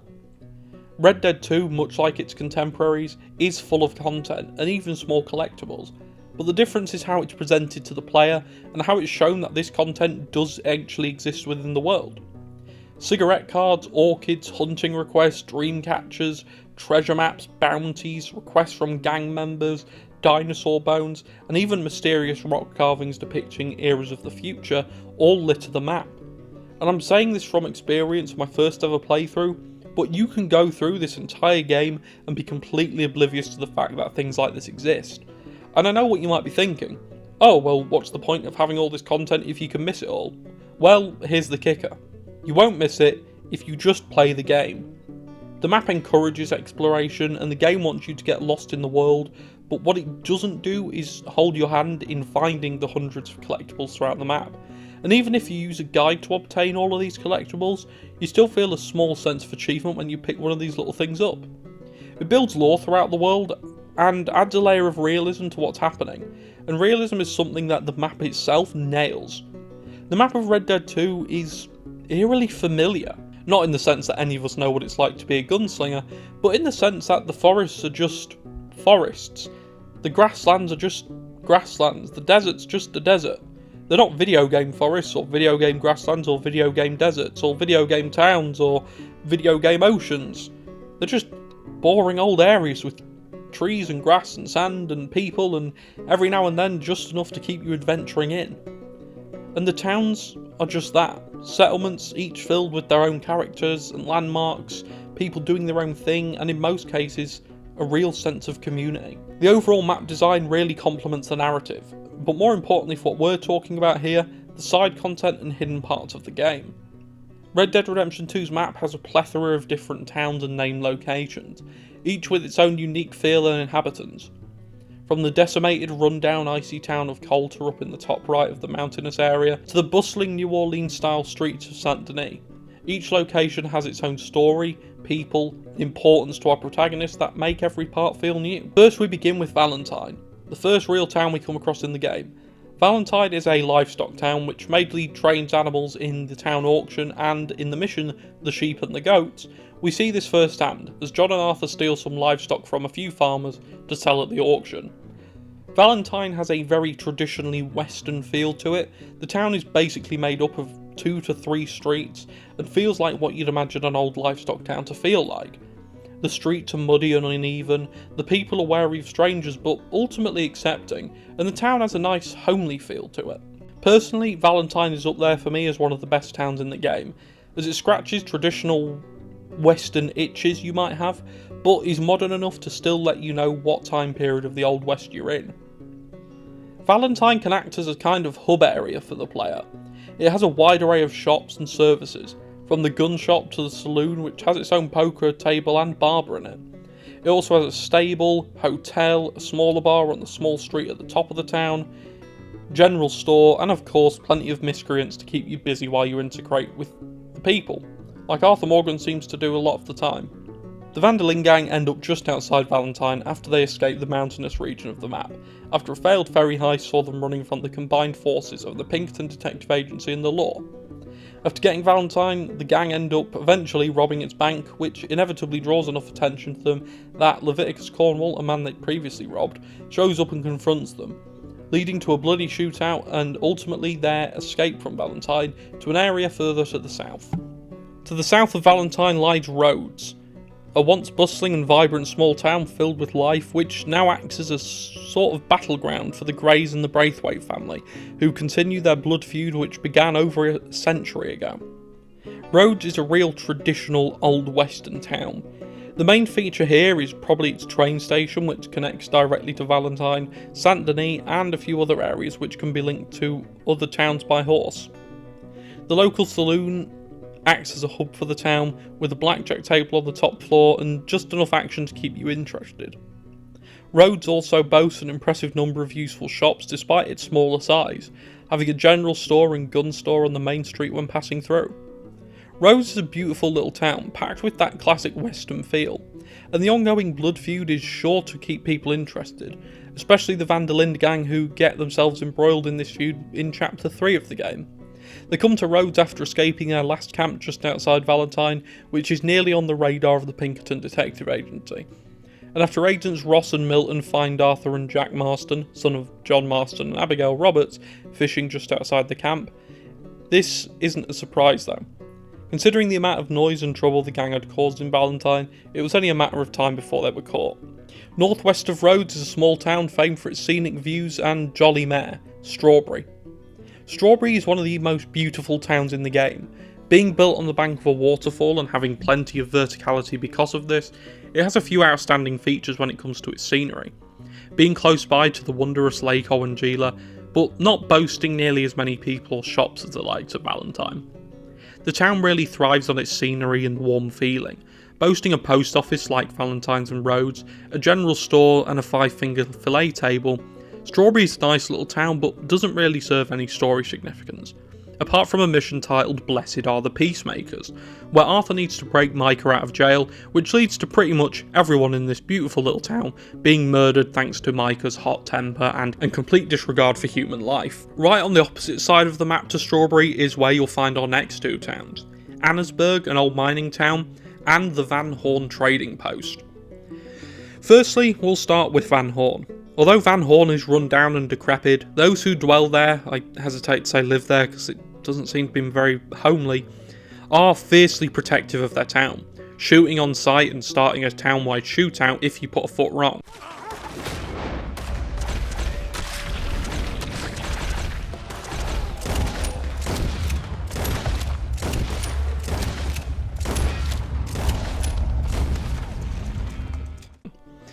This adds to the feeling that this place really doesn't have any rules, and much like those who hang around here, the town itself lacks any moral compass. In other towns like Rhodes or Valentine, you can tell the towns are well kept and the people are at least civil.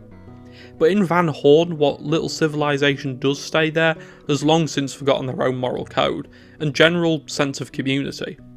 Now the only community that remains in this central hub is the saloon, which has a blackjack table and a few criminals. What makes Van Horn interesting though is the location areas that surround it. To the west of Van Horn is one of the creepiest locations in the game, what some have dubbed the man-made mutant, an amalgamation of a man, a bear and a pig. And although this seems to be a silly reference to the man-bear-pig from South Park, this house and the aura of the place itself is genuinely unsettling and one of the more uneasy places to visit. Around the mutant's lab you can find lots of different hints to how this thing was possibly created, and although we don't really know anything more about it than the game shows us here, there's definitely something to be said for how this seemingly innocent Easter egg adds a huge amount of horror to an otherwise fairly unthreatening game. Continuing west of Van Horn you can also find a small village called Butcher's Creek. Butcher's Creek sits on the verge of the Kamassa River, a beautiful river which stems from the gorgeous Elysium Pool, which itself holds its own giant secrets. A giant cave behind the waterfall which is home to lost treasure, ancient drawings, and a whole host of bats. Back to Butcher's Creek and we can find a man with a banjo who seems to have some sort of birth defect. Some call him a mutant and others think he has something to do with the satanic pentagram that can be found beneath one of the houses on the outskirts of the village late at night. This area itself is one of mystery and intrigue, as it seems fairly normal from the outside, but upon closer inspection it's packed with hidden secrets, creepy characters, and even a new mask for Arthur to wear. Moving up to Annesburg, a mining town. Annesburg is where a chunk of the missions in Chapter 6 of the game take place, and is home to a large mine owned by none other than Leviticus Cornwall. Annesburg itself is a fairly underwhelming area, having only a gun store and post office to its name if you don't count the train station as a shop. Much like its smaller rundown cousin to the south, Annesburg gets a lot more interesting when you leave it and explore the surrounding areas. North of Annesburg, in the later portion of the game, Arthur can find a newly widowed woman who he can help. He teaches her to survive in nature and the two become friends, with the woman even letting Arthur stay in her cabin for a while when Arthur falls ill. This is one of the better moral decisions Arthur makes, as without his help the woman would have probably died, and being a recently widowed woman, she would have definitely been at risk at being taken advantage of by gangs, especially the Murphy Brood. Westward bound you can also find Doven Hill, a mad scientist lab. The Meteor House, which is exactly what it says on the tin, a house with a meteor that crashed through the roof, and even Beaver Hollow, a cave area the gang eventually calls home in their final few weeks together. This area is also home to the aforementioned Murphy Brood, a ruthless cannibalistic gang who kidnap, maim, torture, kill and otherwise toy with everyone and everything that comes into their turf. In one mission which sees Arthur and Charles head up to their cave at Beaver Hollow, we can see the full extent of their ruthlessness when they kidnap a young woman and torture her, and it's implied they also sexually assaulted her before Arthur and Charles managed to save her and take her home. This gang is one of the many throughout the map of Red Dead Redemption 2 and one of the few that is area specific. They're definitely not to be messed with, and any travel around this area should be done with caution and planning. This entire portion of the map is not only stunning, but is also packed with secrets for the player to unfind, and although the two towns are underwhelming, unique but underwhelming in comparison to Rhodes, Valentine and Saint Denis, the actual area they're situated in is one of the most interesting and captivating expanses the player can explore. It's a dangerous area, but some would argue this only adds to the beauty, a kind of oxymoronic place. Special in its own right and beautiful, but if you see the wrong side of it and venture off the beaten path, things could get messy. To the south of Roanoke Ridge, the area which encapsulates Van Horn and Annesburg, lay the only city in Red Dead Redemption 2.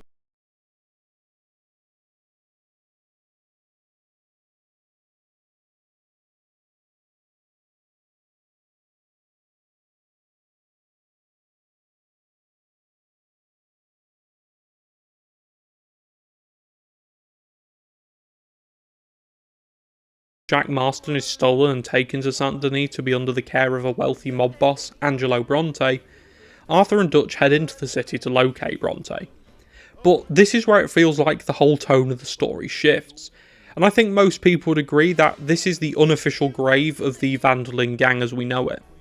Saint Denis is corrupt from top to bottom, from the law enforcement to the politicians, and although the gang was slowly falling apart before their visit to the big city, it feels like a bit of that corruption leaked into the mind of Dutch, and it's in this chapter we see his initial descent into madness begin. He begins doubting the loyalty of his family, and at one point, late in the chapter, kidnaps and then drowns, and then feeds Angelo Bronte to the crocodiles that lurk in the Saint Denis waters, completely going against his own code. Saint Denis, in many ways, is more of a character itself than some actual characters. The city seems to breed nothing but filth and corruption, and even in the finer parts of town, there's this underlying tone of filth. Maybe not physical filth, but mental and monetary filth. But beneath the corruption and dirt, I think there's a city that went astray and never quite recovered in its early days. One that holds secrets of every variety, and one that definitely deserves your time to explore. A city full of secrets and mystery like Saint Denis is the perfect setting for the first quote-unquote real civilization we see in the franchise. But it's not only the secrets and in-game aspects that make this city something to behold, it's the real-world inspirations behind it that make it special. Rather than just being a cookie-cutter city using standard building designs and using an overall generic setting to bestow the Saint Denis name onto, Rockstar took heavy inspiration from the architecture of New Orleans, which itself is a blend of Spanish, French and Colombian architecture, which combines to create this striking look, and in fact, the state of Lemoyne, where Saint Denis is located, bears a huge resemblance to the real-world state of Louisiana, with the crocodile-infested waters, the aforementioned architecture, and the huge amount of multiculturalism. In fact, the city of Saint Denis is the only settlement in the game with this much diversity, being home to people of American, British, French, Asian, Native American and Spanish heritage, which really makes this feel like a real city that could exist. With it being the cultural melting pot of Red Dead Redemption 2, it naturally has the widest array of stores and services in the game world, and considering Saint Denis is by far the largest settlement of people in the game, being nearly the size of Rhodes and Valentine combined in terms of landmass, within its boundaries lies a gun store, tailor, tram, post office, domino tables, 2 saloons on both ends of the wealth spectrum when it comes to clientele, a general store, a fence, train and a trapper among some other things I'm probably missing. But the point is, Saint Denis acts as the main hub for the map itself, never mind the player. It serves as a focal point for the story after the conclusion of Chapter 3 encapsulates one of the core themes of the game itself. It serves as a focal point for the story after the conclusion of Chapter 3 and encapsulates one of the core themes of the game itself more than any other town. That being the idea of the Old West coming to its natural end, as a more law-enforced society creeps in on a once lawless land. But that isn't quite the whole map. See, after completing the main campaign and lengthy epilogue of Red Dead Redemption 2, the player and John can go and explore the map, fully unhindered by any mission or sense of urgency. While playing the game for the first time, I was surprised and, well, relieved to find out that I'd missed, through no fault of my own, an entirely new map to explore. Well, kind of. For people who played the original game, this is a massive nostalgia trip.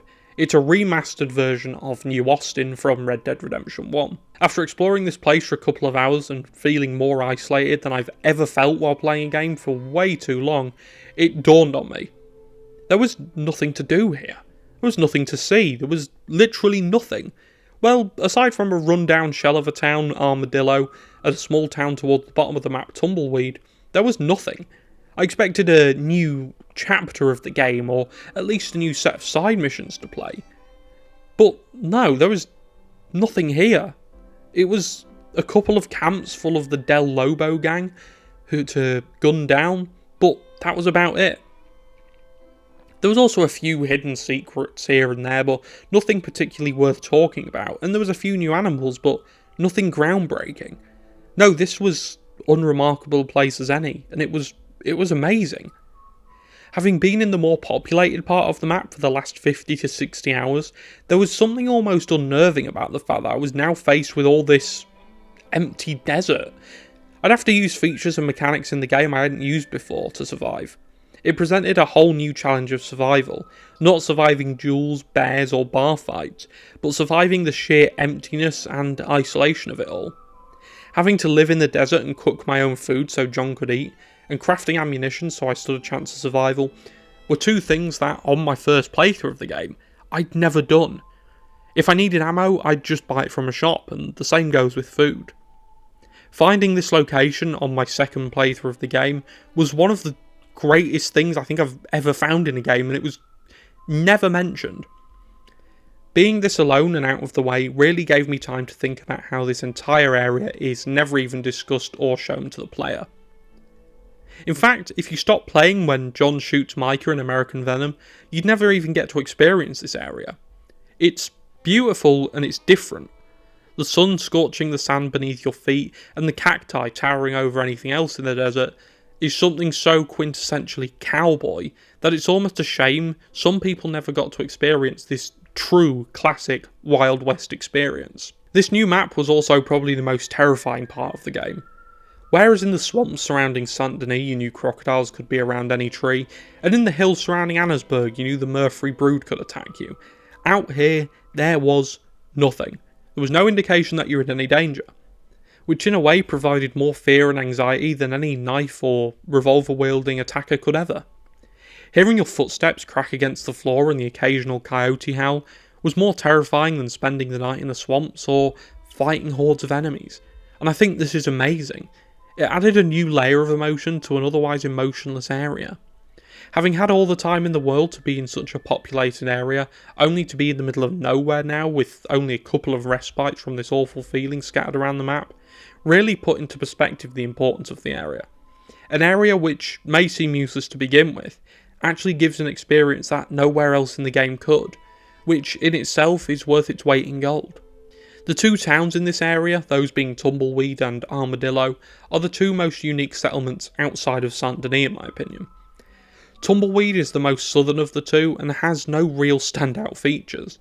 Well, apart from one of the only NPCs in the game that can kill you in one shot, which is quite interesting, but aside from that there's not much here.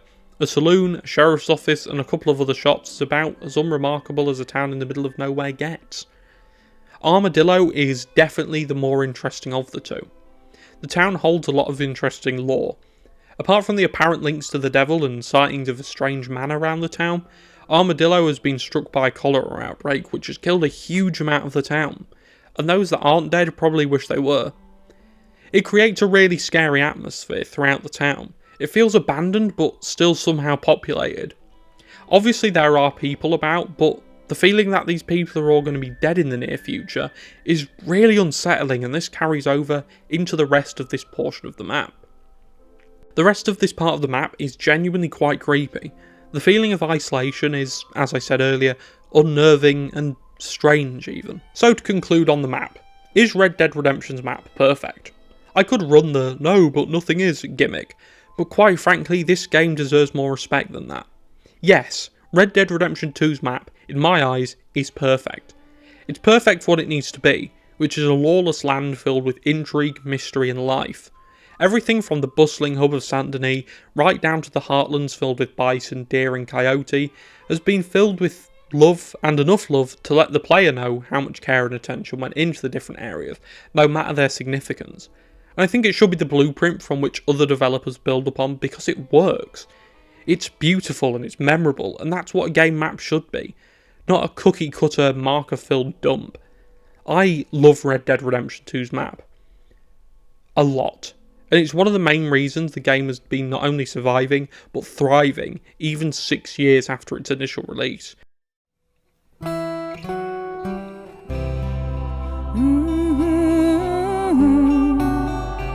Over my gaming life, I've had the pleasure of playing some really cool, interesting, or otherwise fun protagonists. Marcus Phoenix from the Gears of War series, Kevin Conroy's Batman from the Arkham trilogy, and John Marston from the original Red Dead Redemption are just 3 protagonists I really enjoyed my time as. But they don't quite reach the heights of Arthur, or the depth should I say. And this is high praise coming from someone who has an unhealthy obsession with Batman, as anyone who knows me will tell you. But when I say Arthur is my favourite over any of those characters on any given day, I mean it. Roger Clark, the man who brought Arthur to life, was a self-described jobbing actor before Rockstar picked him as Arthur. And having seen his talent in this game, it makes me wonder what sort of acting he was doing before this, because despite the fact it's all motion capture and voice lines, I don't think I've ever felt more attached to a character as I did with Arthur. He feels more real and full of depth than some actual people. He aches, he gets out of breath, he doesn't like the way he looks, he's never the first to speak, but always says the right thing at the right time, but not in the one-liner sort of way, but in a way a man wise beyond his years who's dished out and taken unimaginable amounts of physical and emotional pain would say. And I think this is why people are generally in agreement with Arthur being at least in the upper echelon of video game protagonists, or just characters in media in general. And some of my favourite characters, Batman, Walter White, Vito Corleone, the T-800, Heath Ledger's Joker, Luke Skywalker, James Bond, Sherlock Holmes, Indiana Jones, Darth Vader, Rocky Balboa's. These are all characters I personally love for their own reasons. But, and I say this with full chest, Arthur is as well written and as real as any of them, and deserves to be sat at that same table. Arthur is one of the most introspective characters in the franchise, and despite his rough and violent exterior, he's one of the smartest members in the gang, akin to a sort of Western Jack Reacher, just 200 pounds lighter and 5 inches shorter. But in terms of being able to be that ruthless with a gun, and then a scene later outsmart an opponent with nothing but smarts and aura, they do share that. Arthur's intelligence extends beyond battle IQ. Throughout the game, Arthur makes entries into his diary where he'll jot things down you see in the world, writes down his thoughts about where the gang is headed both emotionally and physically, and even does jottings of animals you can find in the world. And it's within this diary we see a whole other side of the Van der Linde gang's main enforcer. He actively detests the loan sharking done by Leopold Strauss. He sees it as lower than the killing and robbing he does, hating every time Strauss tells him to go and shake someone down who's already down on their luck for the money the gang don't even need. Arthur understands the weight of his actions through the game, and knows what he's doing is wrong. He understands that his criminal ways aren't right, and he's clear on this. And in the words of Dutch when referring to the gang, we rob them who need robbing and kill them who needs killing. And the key word there is need. The Old West was a real dog-eat-dog world, and I think that Arthur feels the effects of his actions, but justifies it as doing all for the sake of survival. When I think of why Arthur does what he does and where he draws the line when it comes to the killing and robbing, I think of this line from Seth in From Dusk Till Dawn. Maybe a bastard, but I'm not a fucking bastard. And as funny as that clip is, I think it actually relates quite closely to our protagonist. He's an awful person, killing, robbing, and in some cases, especially in the case of Thomas Downs and his family, ruining lives forever. But there's a line in his head. We never really see where that line is until the end of the game, but it's mentioned and it's there. Those whose suffering doesn't benefit his own survival and that of his family are safe from whatever he's concerned with. All of this begs the question though, is Arthur Morgan a good man? Well, no. I don't think so. I don't know. Arthur spends his life doing awful things, and although he files them under, I did it because I needed to survive, he still did them. And the acts he commits before and during the story aren't seen as acts of survival by those he hurts and robs. They're seen as crimes, which is exactly what they are, no better than if someone like Micah Bell commits them. And by the time the story comes to an end, we know Dutch, his mentor, isn't all he's cracked up to be. And if Arthur's crimes are based off the ideals instilled to him by Dutch throughout his life, and those ideas are nothing more than the false ramblings of a madman, then his crimes are completely unjustified. And this calls Arthur's entire moral standing and personality into question, justifying why he has such a hard time leaving Dutch towards the final end of the story. Arthur's journey to redemption only begins in his final few months of his life, and although his redemption is short, it's certainly sweet. It's from the point Arthur gets diagnosed with tuberculosis that we see he sees things more clearly. He knows he's dead already, and that it doesn't matter what happens to him anymore, because one way or another, whether by gunshot or illness, he's dead within the next few months, and he's essentially a ticking time bomb. From this point onwards, we see what I believe to be the real Arthur. He still does bad things, robbing the government, etc. But this time it feels like we finally see him do it for a real, justified reason that no one outside him can take away from him. Where his past indiscretions could all be for nothing if Dutch's facade ever faded away like we saw it do in the story, this time the only one who can direct his actions or take away their meaning is Arthur himself, which adds weight to everything he does. One of the more poignant things he does is helping the Downs family, or at least what's left of them, after Arthur sped up Thomas Downs' death.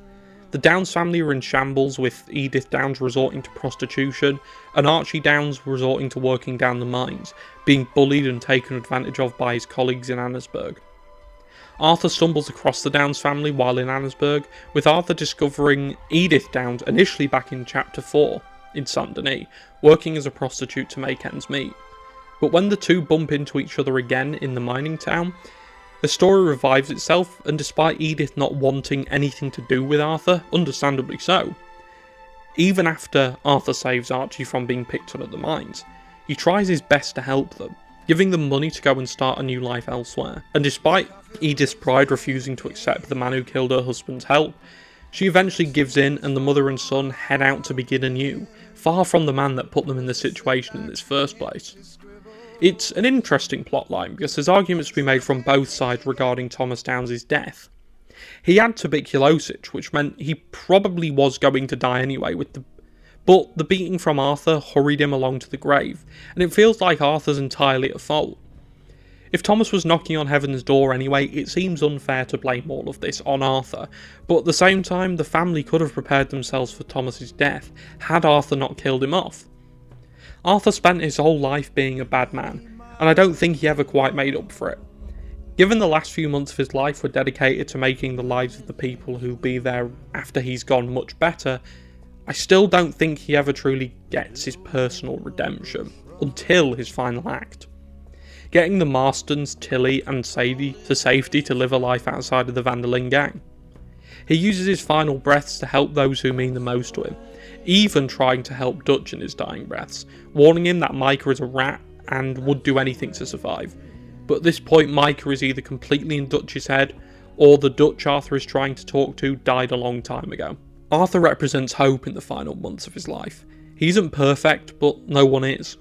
Arthur to me is the perfect character. He's maybe not the hero Red Dead Redemption deserved, but it's the one it needed.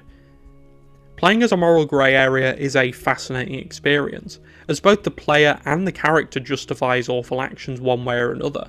But to me at least, Arthur is much more than a gunslinging outlaw. He's a beacon of hope in a world of betrayal and disloyalty, a shining example of what a man can do when faced with the actions of his own life.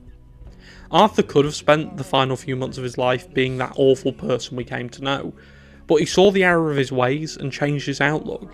He was never scared of death until he was faced with thinking about it. And I think the thought of a world where the only good thing to come out of the mess he was in, that being the Marston family, were killed in a civil war between himself and Dutch, drove Arthur to change his ways, helping those who needed his help no matter the cost to his own health or well-being, which at this point was already on the decline. One of his final scenes in the game, when he rides back to the camp to confront Dutch and Micah, is one of the most emotionally taxing scenes in the game, and fits the character of Arthur perfectly.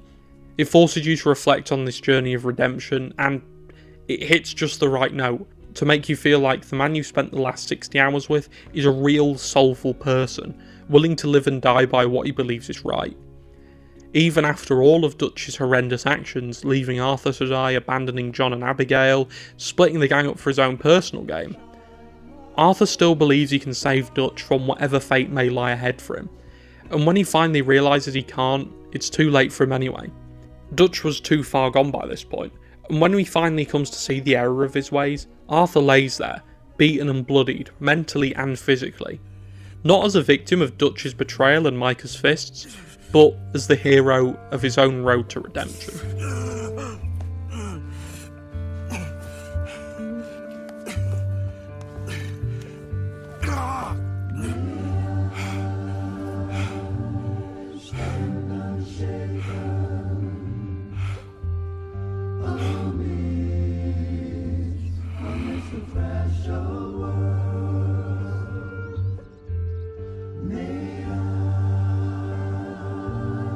Stand unshaken.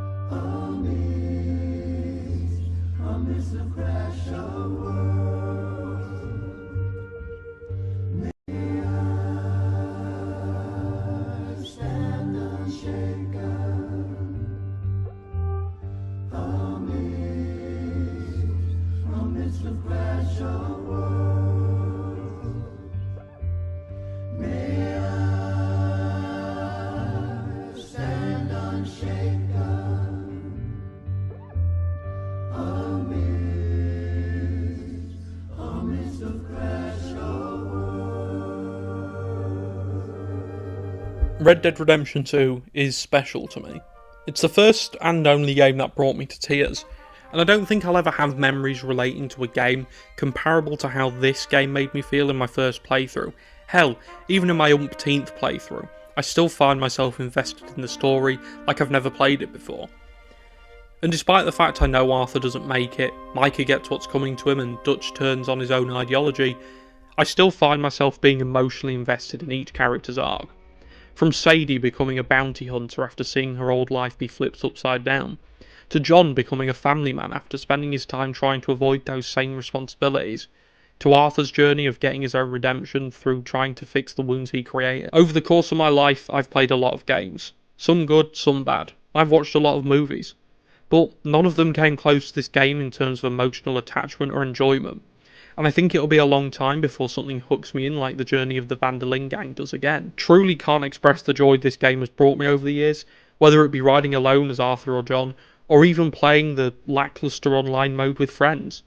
I don't think another piece of media will leave as lasting of an impact on me as Red Dead Redemption 2 has, both personally and now professionally. This project has been on and off in the works for over a year now, and there's so much more I wanted to talk about.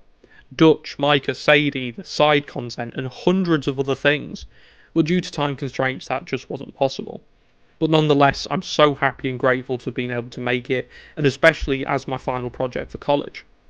I want to say a huge thank you to my friend Riley, who this project genuinely wouldn't have been possible without. He helped record a lot of the gameplay you saw in this video, so if at any point you noticed Arthur had a giant beard, that's his gameplay. I also want to say a huge thank you to anyone who had to endure my rambling sessions or incessant postings about this project, but it truly has been a labour of love.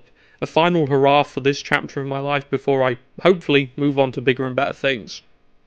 I hope you enjoyed watching this as much as I enjoyed making it, despite the stresses and ups and downs of it all. And, for the final time, for now at least, I hope you enjoyed, and thank you for watching Red Dead Redemption 2, the best in the West.